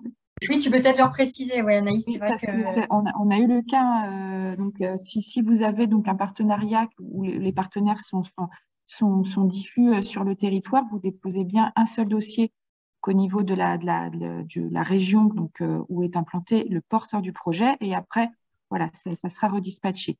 Mais voilà, ce n'est pas forcément évident parce que voilà, chaque région a développé sa plateforme. Donc voilà, on a vu que ça pouvait créer pas mal de questionnements donc, au niveau du dépôt. Effectivement, on a un peu essuyé les plâtres lors de la première vague et justement, j'insiste sur le fait que si vous avez déjà une idée de projet, même si le consortium n'est pas complet, etc., prévenez-nous en fait parce que voilà, il y a quand même, comme vous avez pu le comprendre, pas mal de subtilités en fonction des projets et donc c'est vraiment important de vous y prendre tôt et puis d'intégrer aussi au calendrier en plus la labellisation par les pôles. Donc, pour ça, il faut absolument vous rapprocher des pôles. N'hésitez pas à poser vos questions. C'est tout ce que je vois pour l'instant, en tout cas, suite aux deux derniers appels qui ont été présentés. Donc, si pour l'instant, on reviendra à une session de questions à la fin de ce webinaire. Donc, je propose de passer à présent à la présentation des pitchs de projets. Donc, on va entendre Moana Ecotrans Océan, pardon, avec Ambroise Sefer, c'est ça? Oui, c'est bien ça. Vous êtes avec nous? Oui. Oui, je suis avec vous. Bonjour. Oui, c'est bien ça. Donc, bonjour à tous. Je suis Ambroise Seffer, j'habite à côté de Saint-Malo et je porte le projet Moana Emeraude de la société Ecotransocéan. Donc, on a créé cette société il y a 1 an et demi de ça environ, au mois de mai 2021. L'objectif, c'est de faire du transport maritime entre Saint-Malo et la Polynésie française en passant par les Antilles et la Guadeloupe. On souhaite faire ça avec un cargo à voile. Ce serait une propulsion hybride, voile et moteur, tout simplement pour pouvoir respecter les temps de route. On souhaite inclure au maximum les régions, donc la Polynésie, la Guadeloupe, les Antilles en général, et la pays de Saint-Malo et la région Bretagne, que ce soit au niveau des marchandises transportées ou des entreprises qui seraient partenaires. L'objectif du projet est de mettre le navire à l'eau en 2025-2026. On souhaite construire un navire pour une raison assez simple, c'est qu'en fait, un navire sur lequel on mettrait juste des voiles, on ferait 10% d'économie. Un navire neuf, on est à 50% d'économie en moyenne par trajet. Donc voilà. Aujourd'hui, nous avons obtenu des lettres d'intention qui nous permettent d'avoir un chargement d'environ 20%.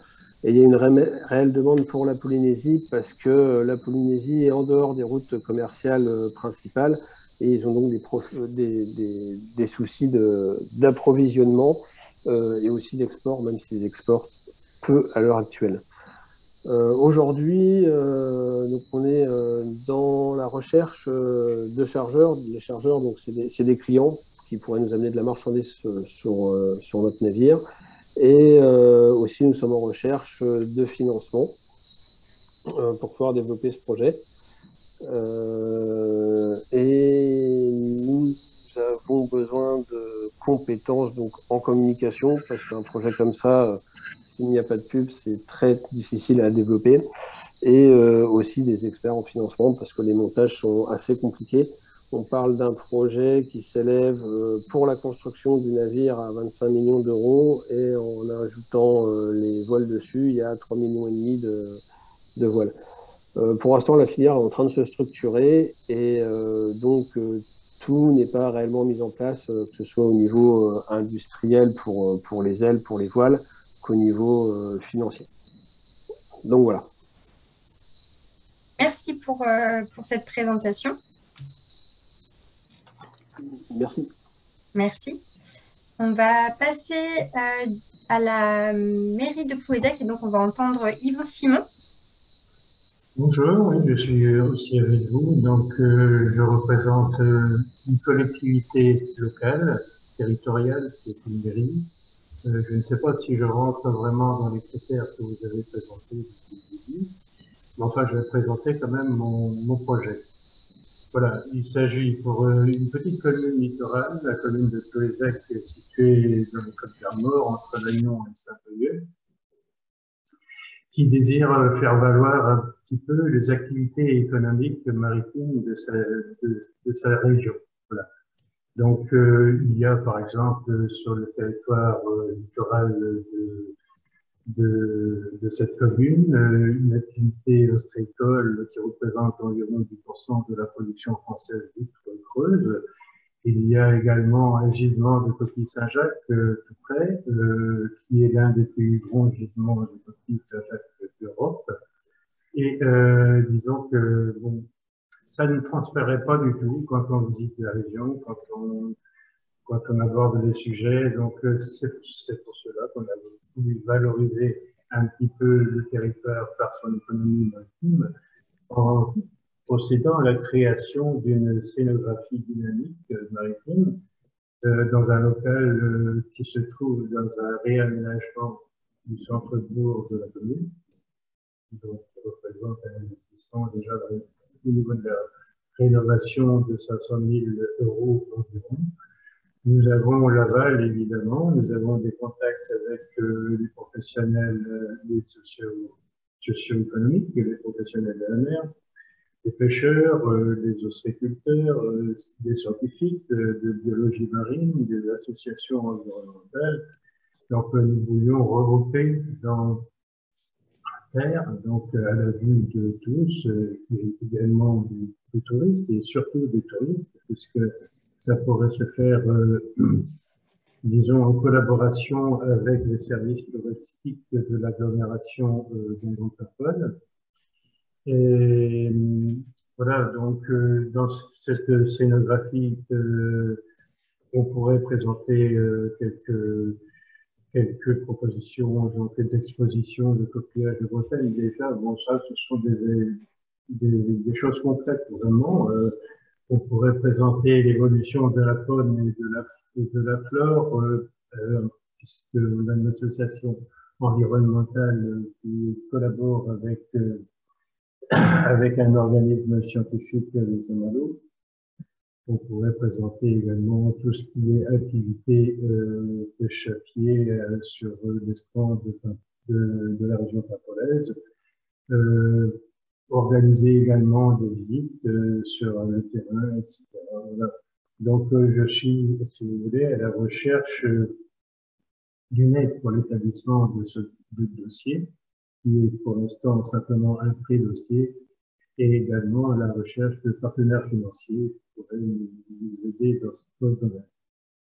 Merci. Merci pour la présentation. Ensuite, on va entendre la présentation Jeep Air, donc le projet de mini cargo. Oui, bonjour. Je vais mettre la caméra au cas où. Je vais vous présenter le projet Mini Cargo. Alors, c'est un avion composite avec une aile rhomboïdale ou rhomboédrique. On appelle ça aussi Joint Box Wing. Donc, le composite est à la fois dans l'aile et dans la structure. On a 2 moteurs propulsifs et c'est pour transporter du fret sur 2000 km. Voilà, alors on recherche des partenaires composites et puis financiers. Voilà, on voit aussi une vue 3D de l'avion. Voilà, on voit mieux ce que ça donne. Il y a déjà Lancema qui est partenaire. Airbus est au courant. Et une société du côté de Lorient. Voilà, si d'autres personnes sont intéressées, il faudrait faire un consortium de recherche et autres. Et puis, il faudrait trouver les financements. Voilà.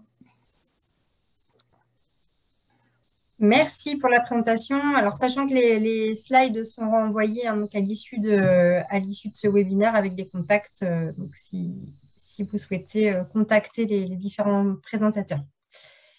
On va passer ensuite au pitch de compétences. Donc avec, du coup, oui. il y avait encore des projets. Est-ce que tu veux que je prenne la main sur le diapo? Oui, dans ce cas-là, je te laisse. Voilà, je crois qu'il y a des présentations qui sont arrivées un petit peu plus tard. Donc, oui, je m'excuse. Comment faire pour partager l'écran? Voilà. Là, j'ai arrêté le partage chez moi, donc normalement, tu peux avoir la main. On a juste sélectionné une fenêtre. Bon, une fenêtre.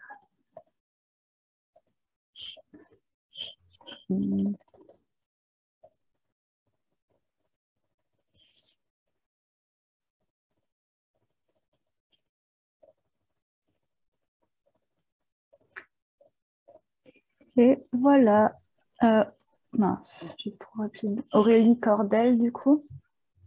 Oui. Merci. Bonjour. Merci beaucoup. Donc moi, je représente la société Marinelec Technologies. Donc, c'est une société à Quimper qui fait historiquement des équipements électroniques maritimes, plutôt tout ce qui est équipement sécurité. Et là, on développe un produit qui s'appelle Ecomer et qui permet l'analyse des données de consommation des navires. Et tout ça pour essayer dans un but écologique de diminuer les consommations. Donc Ecomer, ça se passe un peu en 4 briques. Il y a d'abord tout ce qui est récupération des données, donc soit directement en se branchant sur les moteurs ou en ajoutant des capteurs type débitmètre, centrales inertielles, etc. Ensuite, on a une première couche d'analyse des données en interne qui va vraiment aider à faire de l'aide à la décision pour les pilotes. Ensuite, un transfert des données dans un cloud sécurisé et enfin de l'analyse des données. Donc là, on est vraiment sur le début du projet où on a plutôt développé la partie hardware qui est vraiment le centre des compétences de Marinelec Technologies. Et là, on ouvre un peu plus, on veut travailler sur le projet plutôt sur vraiment toute la partie analyse de données.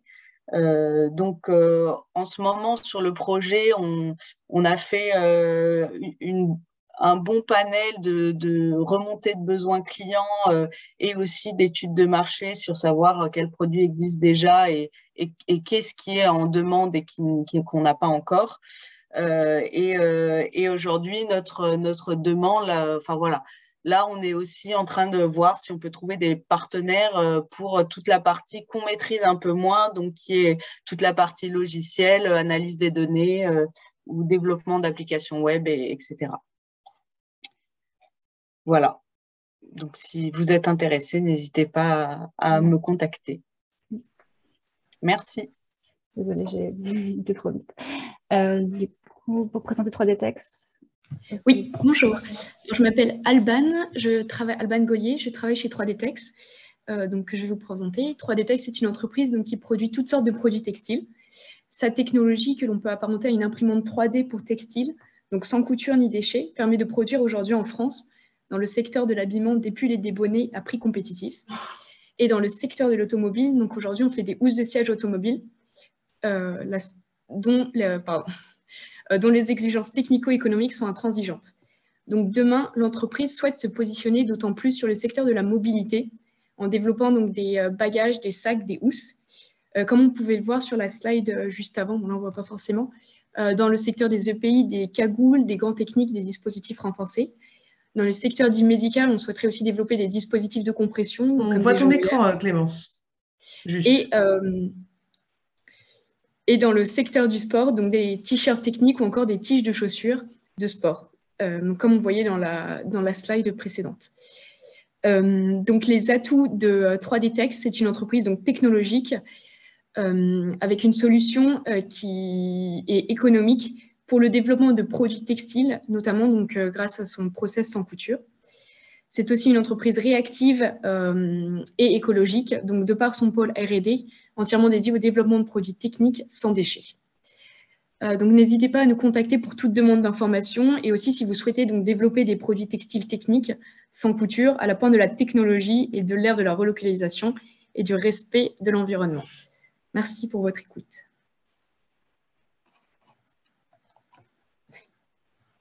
Merci. Du coup, on va passer aux compétences. Je propose de commencer par Adventiel. Donc, c'était Xavier Lostis, il me semble. Hop, je mets ma caméra. Bonjour. Je m'appelle Xavier Lostis, donc je suis responsable d'innovation chez Adventiel, une ESN basée à Passé et qui est spécialisée dans l'accompagnement des entreprises, des filières agro dans leur transformation numérique, donc développement de systèmes centralisés, des applications métiers, web et mobile. Et on travaille depuis plusieurs années sur des systèmes utilisant de l'intelligence artificielle appliqués au monitoring en agriculture à travers différents canaux que sont l'image, la vidéo, le son, mais aussi tout ce qui est remote sensing, données satellitaires. Et on a développé une expertise particulière, effectivement, sur le son depuis 2018. L'objectif, c'est de pouvoir détecter ou redater des événements sonores à partir de l'analyse en live du son ambiant dans un bâtiment ou à l'extérieur. Et on ne le fait pas par analyse de fréquence, mais par apprentissage qui permet d'adresser plus de cas d'usage. Donc, les cas d'usage sont aujourd'hui autour de tout ce qui est santé animale, détection de toux, de sniff ou de comportements anormaux, suivi d'activités en bâtiment agro-industriel, l'idée étant de pouvoir détecter des dysfonctionnements de manière sonore et aussi autour de la sécurité. Donc, on accompagne plusieurs projets actuellement des phases amont du cadrage technique du projet, la configuration et la sélection des zones d'écoute, jusqu'à effectivement l'entraînement et le packaging de modèles qui peuvent être déployés dans des boîtiers, par exemple localement en mode edge. Voilà. Donc, si vous avez si ça fait appel ou si ça fait écho à des problématiques que vous avez, n'hésitez pas à nous contacter. Merci. Merci. Et donc, Nathalie Mélène, pour présenter l'Université de Rennes.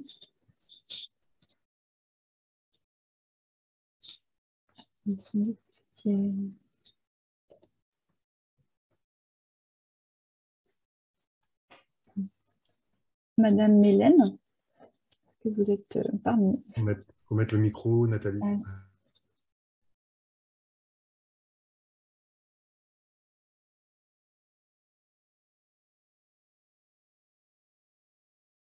Vous m'entendez? Peut-être qu'on peut passer. Oui, c'est bon, ça marche, merci. Je ne sais pas quoi faire parce que j'ai mis mon micro. On vous entend, c'est bon. Vous m'entendez? Ouais, c'est bon. Bien. Bon, désolée du coup pour ce petit contretemps. Oui, je disais que je suis chargée de l'utilisation des plateformes en biologie à l'Université de Rennes. Et je viens vous présenter aujourd'hui les compétences de ces plateformes, donc au niveau du Grand Ouest, que ce soit les plateformes de l'Université de Rennes ou les plateformes du réseau Biogène Ouest. Ce sont des plateformes qui proposent leur savoir-faire et des technologies dans le domaine des sciences du vivant, et plus particulièrement en santé, en agri, en nutrition santé ou encore en cosmétique. Ce sont des plateformes qui mettent à disposition des technologies et des équipements de pointe en appui à des projets de recherche et de développement. Et ça peut aller des technologies qui vont du criblage cellulaire, l'imagerie, la caractérisation de produits au sens large ou encore des études de protéomique, de génomique ou de la bioinformatique. Elles sont ouvertes au partenariat, bien évidemment, à l'externe, soit par de la prestation de services, soit par de la collaboration de recherche. Et donc, je ne vais pas pouvoir vous faire aujourd'hui une liste exhaustive de toutes les activités de ces plateformes, parce que ça représente une 50aine de plateformes, mais je me tiens à votre disposition pour discuter de vos besoins. Voilà, je vous remercie. Merci beaucoup. Donc, ensuite, on a SenseIn. Si ça veut bien tourner. Voilà. Non, c'était Monsieur Le Tessier.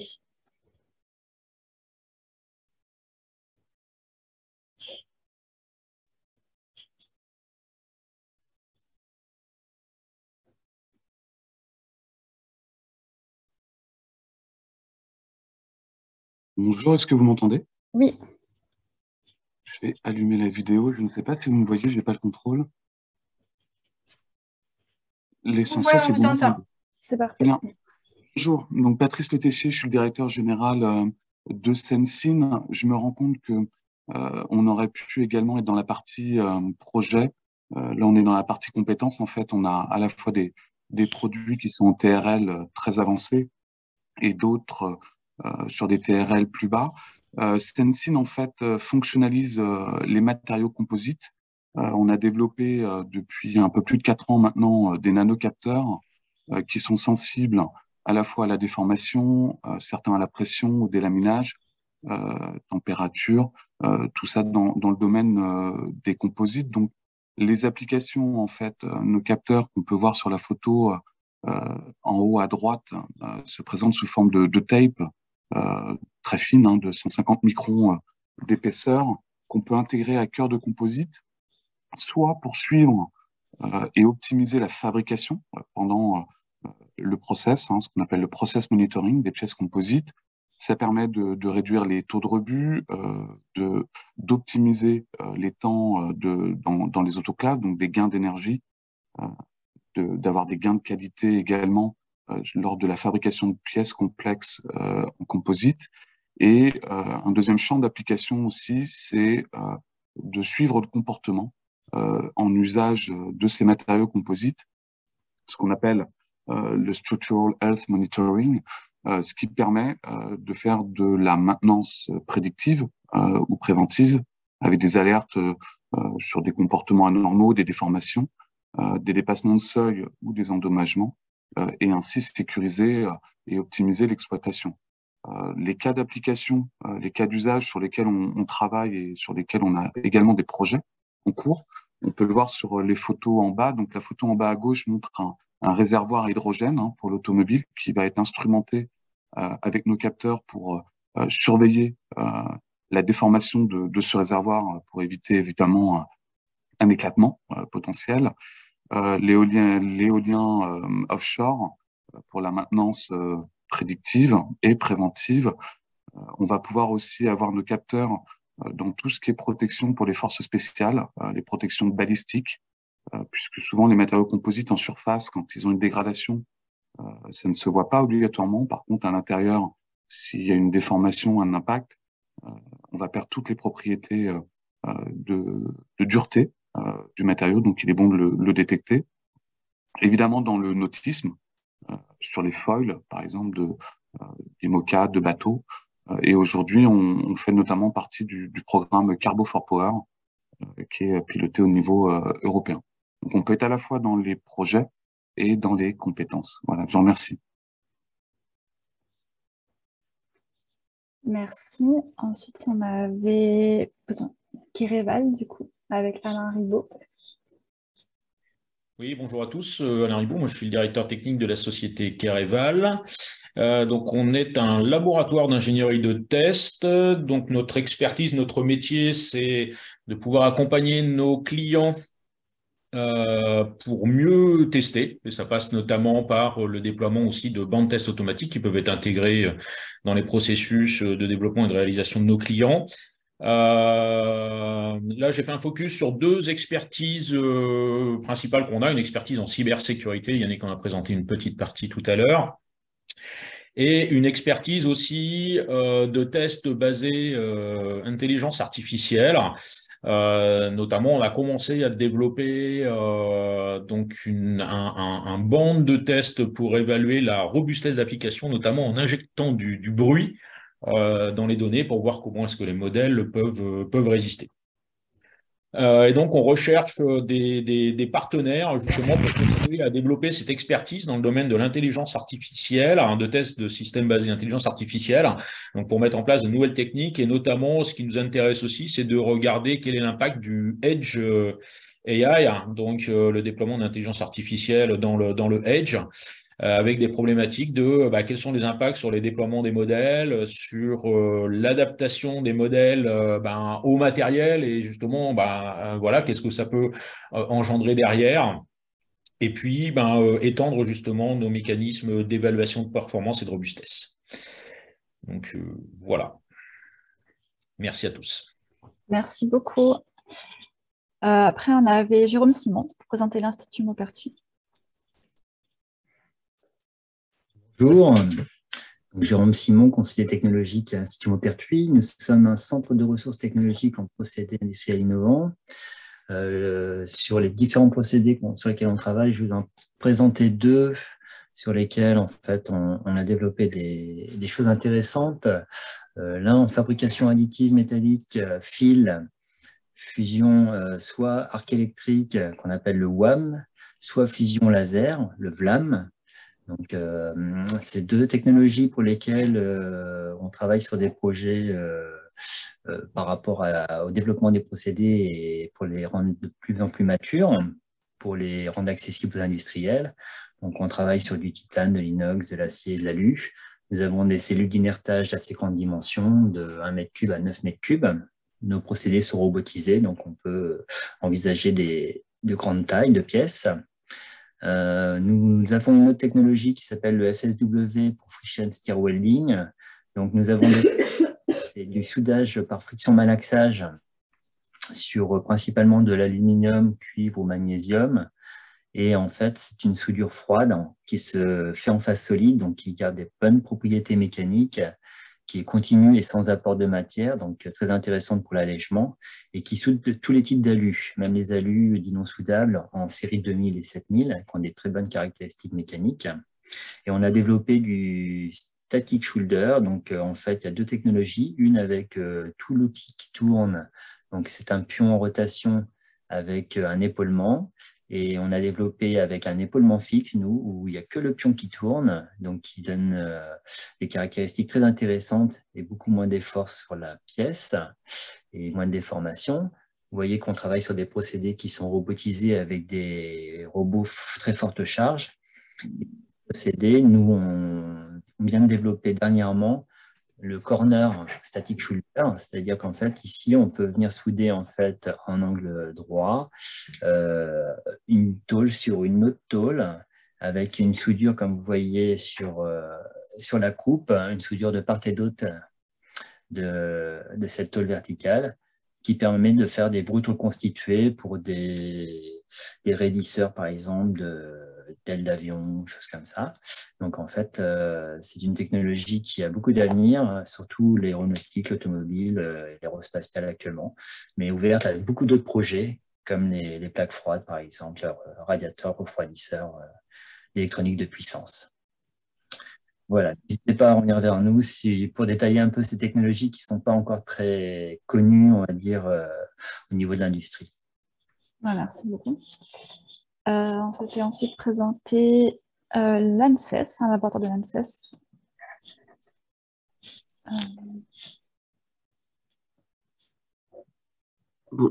Bonjour, j'espère que vous voyez. Vous m'entendez? C'est bon, on vous entend. C'est bon. Bonjour à tous. Donc je représente, je suis le directeur du laboratoire de Fougères, qui est une des 9 entités de l'ANSES, qui est l'Agence nationale de sécurité sanitaire, l'alimentation, environnement et travail. Donc c'est extrêmement vaste. Mais ce que j'ai à proposer en termes de partenaires académiques pour tout type de projet, c'est une approche pluridisciplinaire sur des thèmes d'analyse de dangers biologiques et chimiques. Et bien entendu, on a des capacités aussi très fortes en modélisation de l'impact de molécules auxquelles on est exposé. Donc ça, c'est un petit peu le chapeau ici. Et donc, on est intéressé de travailler sur des sujets autour de l'exposome donc externe, donc toutes les molécules sur lesquelles du jeune âge jusqu'à l'adulte, on est exposé. Et donc, ça peut être des contaminants qu'on a dans l'environnement, les polluants chimiques, les polluants plastiques, les nanoparticules, etc. Et aussi j'allais dire, l'exposome interne qui est plus de la tox. Et on a un laboratoire extrêmement développé qui est capable d'analyser tous ces effets tox. La pharmacocinétique, eh bien, on est capable de réaliser tout le devenir des molécules au sein d'un organisme. Là, on a des modèles qui peuvent être exploités j'allais dire, en animalerie, petits et grands animaux, donc le modèle porc ou le modèle rongeur. Et on est arrivé à une période où justement il y a une réduction d'usage de ces systèmes animaux et on passe à des systèmes cellulaires qui peuvent être plus ou moins complexes, systèmes cellulaires uniques, à double 2D ou soit 3D avec des systèmes type organoïdes. Le point ici, c'est que on offre la possibilité d'avoir une approche qui est pluridisciplinaire, c'est-à-dire qu'on est capable à la fois d'étudier le devenir et à la fois la concentration de différents molécules, et on le fait grâce à des spectros de masse, grâce à des systèmes capables d'analyser le devenir cellulaire, le devenir dans les systèmes cellulaires, donc des analyses grâce à des microscopes à haut contenu informatif. Donc ça, c'est un point important. Et aussi, on a toute une forme d'analyse de sciences de la donnée. Donc ce sont des savoirs qu'on a développés ici et qu'on sera très très heureux à mettre en avant. Le dernier point que je souhaitais soulever, si pour certains l'intérêt du biocapteur est sur leur feuille de route, eh bien nous avons tout un savoir autour du biocapteur qu'on développe pour la détection à la fois d'antibiotiques et la détection de biocides ou de molécules qu'on retrouve dans notre environnement. Je vous remercie. Merci beaucoup. Derrière, on avait la présentation d'InnoLab avec David Morel. Oui, bonjour. Désolée donc pour David Morel, gérant d'InnoLab, une agence de conception et design produit. Est-ce que vous m'entendez? Oui, on vous voit aussi. D'accord. Alors, InnoLab aide les entreprises à améliorer leurs produits et en concevoir de nouveaux par une approche qui associe la conception, le design et les utilisateurs. On intervient dans des secteurs exigeants, depuis l'identification du besoin jusqu'à la livraison de modèles fonctionnels et de petites séries. On a développé une méthodologie pragmatique qui consiste à aller sur le terrain pour mieux comprendre les besoins, les enjeux, les opportunités. Ensuite, de trouver les meilleures solutions pour y répondre. Puis, dans un troisième temps, les prototyper et les tester en conditions réelles pour les valider. Sur la slide, vous avez un exemple de réalisation. Il s'agit d'un scanner médical. Et la mission d'InnoLab était de transformer un démonstrateur technologique, qu'on voit à gauche, en équipement utilisable, pratique et commercialisable.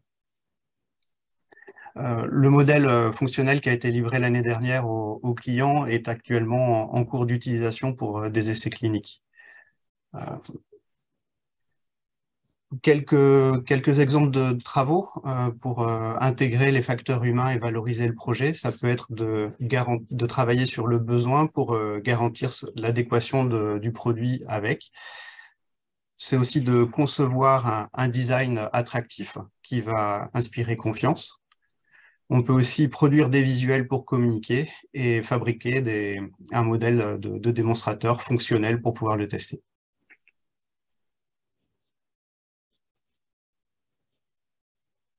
Ok, merci. Et il nous restait une présentation. C'était donc Guy Mordret. Oui, merci. Bonjour à tous. Donc, Anaximandre, hein, je suis dirigeant d'Anaximandre, c'est une entreprise qui existe depuis 25 ans. C'est une agence de communication digitale qui propose différents services, notamment de la communication scientifique et technique. Je suis moi-même un ancien chercheur en biologie marine. On propose du développement logiciel et des applications mobiles. On fait d'ailleurs on produit de la recherche et développement dans ce domaine-là et de la recherche et développement aussi dans tout ce qui est big data science, alors des données scientifiques, et de data visualisation, c'est-à-dire de représentation des données, extrait des données ou des sets de données. On a été partenaire de nombreux projets collaboratifs, Polmer, Valorial, projet ANR et de projets européens. J'étais moi-même expert européen pendant 11 ans, donc pas mal d'expérience dans le domaine. Et grâce à des partenaires en Allemagne, on produit un certain nombre d'applications et de sites Internet pour 6 à 7 projets européens par an. Donc voilà, si vous avez des demandes dans des projets ou pour être partenaire de projets dans les domaines où ça demande de la communication scientifique ou du développement logiciel en ligne ou des big data science, data visualisation, n'hésitez pas à nous contacter. On a d'expérience aussi en matière de scénographie. Là, il y a eu un projet présenté dans ce domaine-là. Donc n'hésitez pas à nous contacter. On est basé en Bretagne à Landerneau. Merci. Merci beaucoup. Du coup, on arrive au terme de ces présentations de compétences. Oui, voilà. Du coup, est-ce que vous souhaitez encore poser des questions? Il n'y a pas de souci. On a encore un peu de temps, effectivement. Donc, si vous avez encore des questions sur les appels à projets ou sur les projets qui ont été présentés, n'hésitez pas à les poser. Oui, pendant ce temps-là, on va lancer un petit sondage, donc n'hésitez pas à remplir et à répondre aux différentes questions.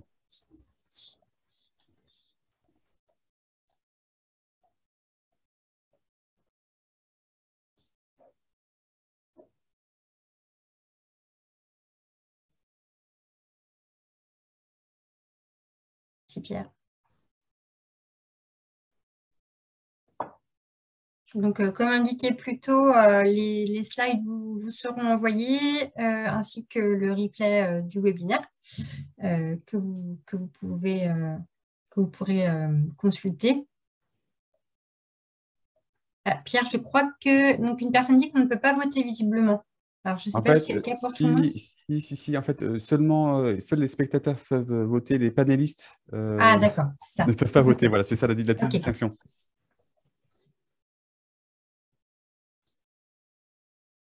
Merci. Et puis, voilà, encore une fois, voilà, même si votre projet n'en est qu'à l'état d'idée pour l'instant, je vous encourage vraiment à vous rapprocher de votre pôle de compétitivité, si vous êtes déjà en relation avec un pôle ou voilà, selon la thématique, de contacter vraiment le pôle de compétitivité qui s'y réfère pour qu'on puisse voir avec vous selon l'opportunité, selon la configuration de votre structure, quels seraient les guichets les plus adaptés, voilà, si on peut trouver des partenaires, etc. C'est vraiment, vraiment important de le faire au plus tôt. Alors, je pense qu'il n'y a pas d'autres questions. Voilà, je ne sais pas pour les autres pôles, si vous avez quelque chose à rajouter ou à compléter. Non. Non. Bon, parfait. Eh bien, écoutez, je propose qu'on s'arrête là pour ce matin. Merci à tous et à toutes pour votre participation, pour les questions.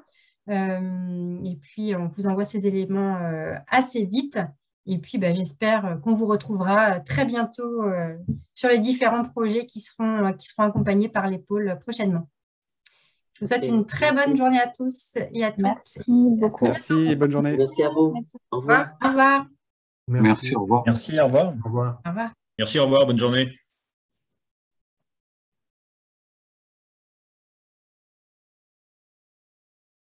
Au revoir, merci aussi. Au revoir.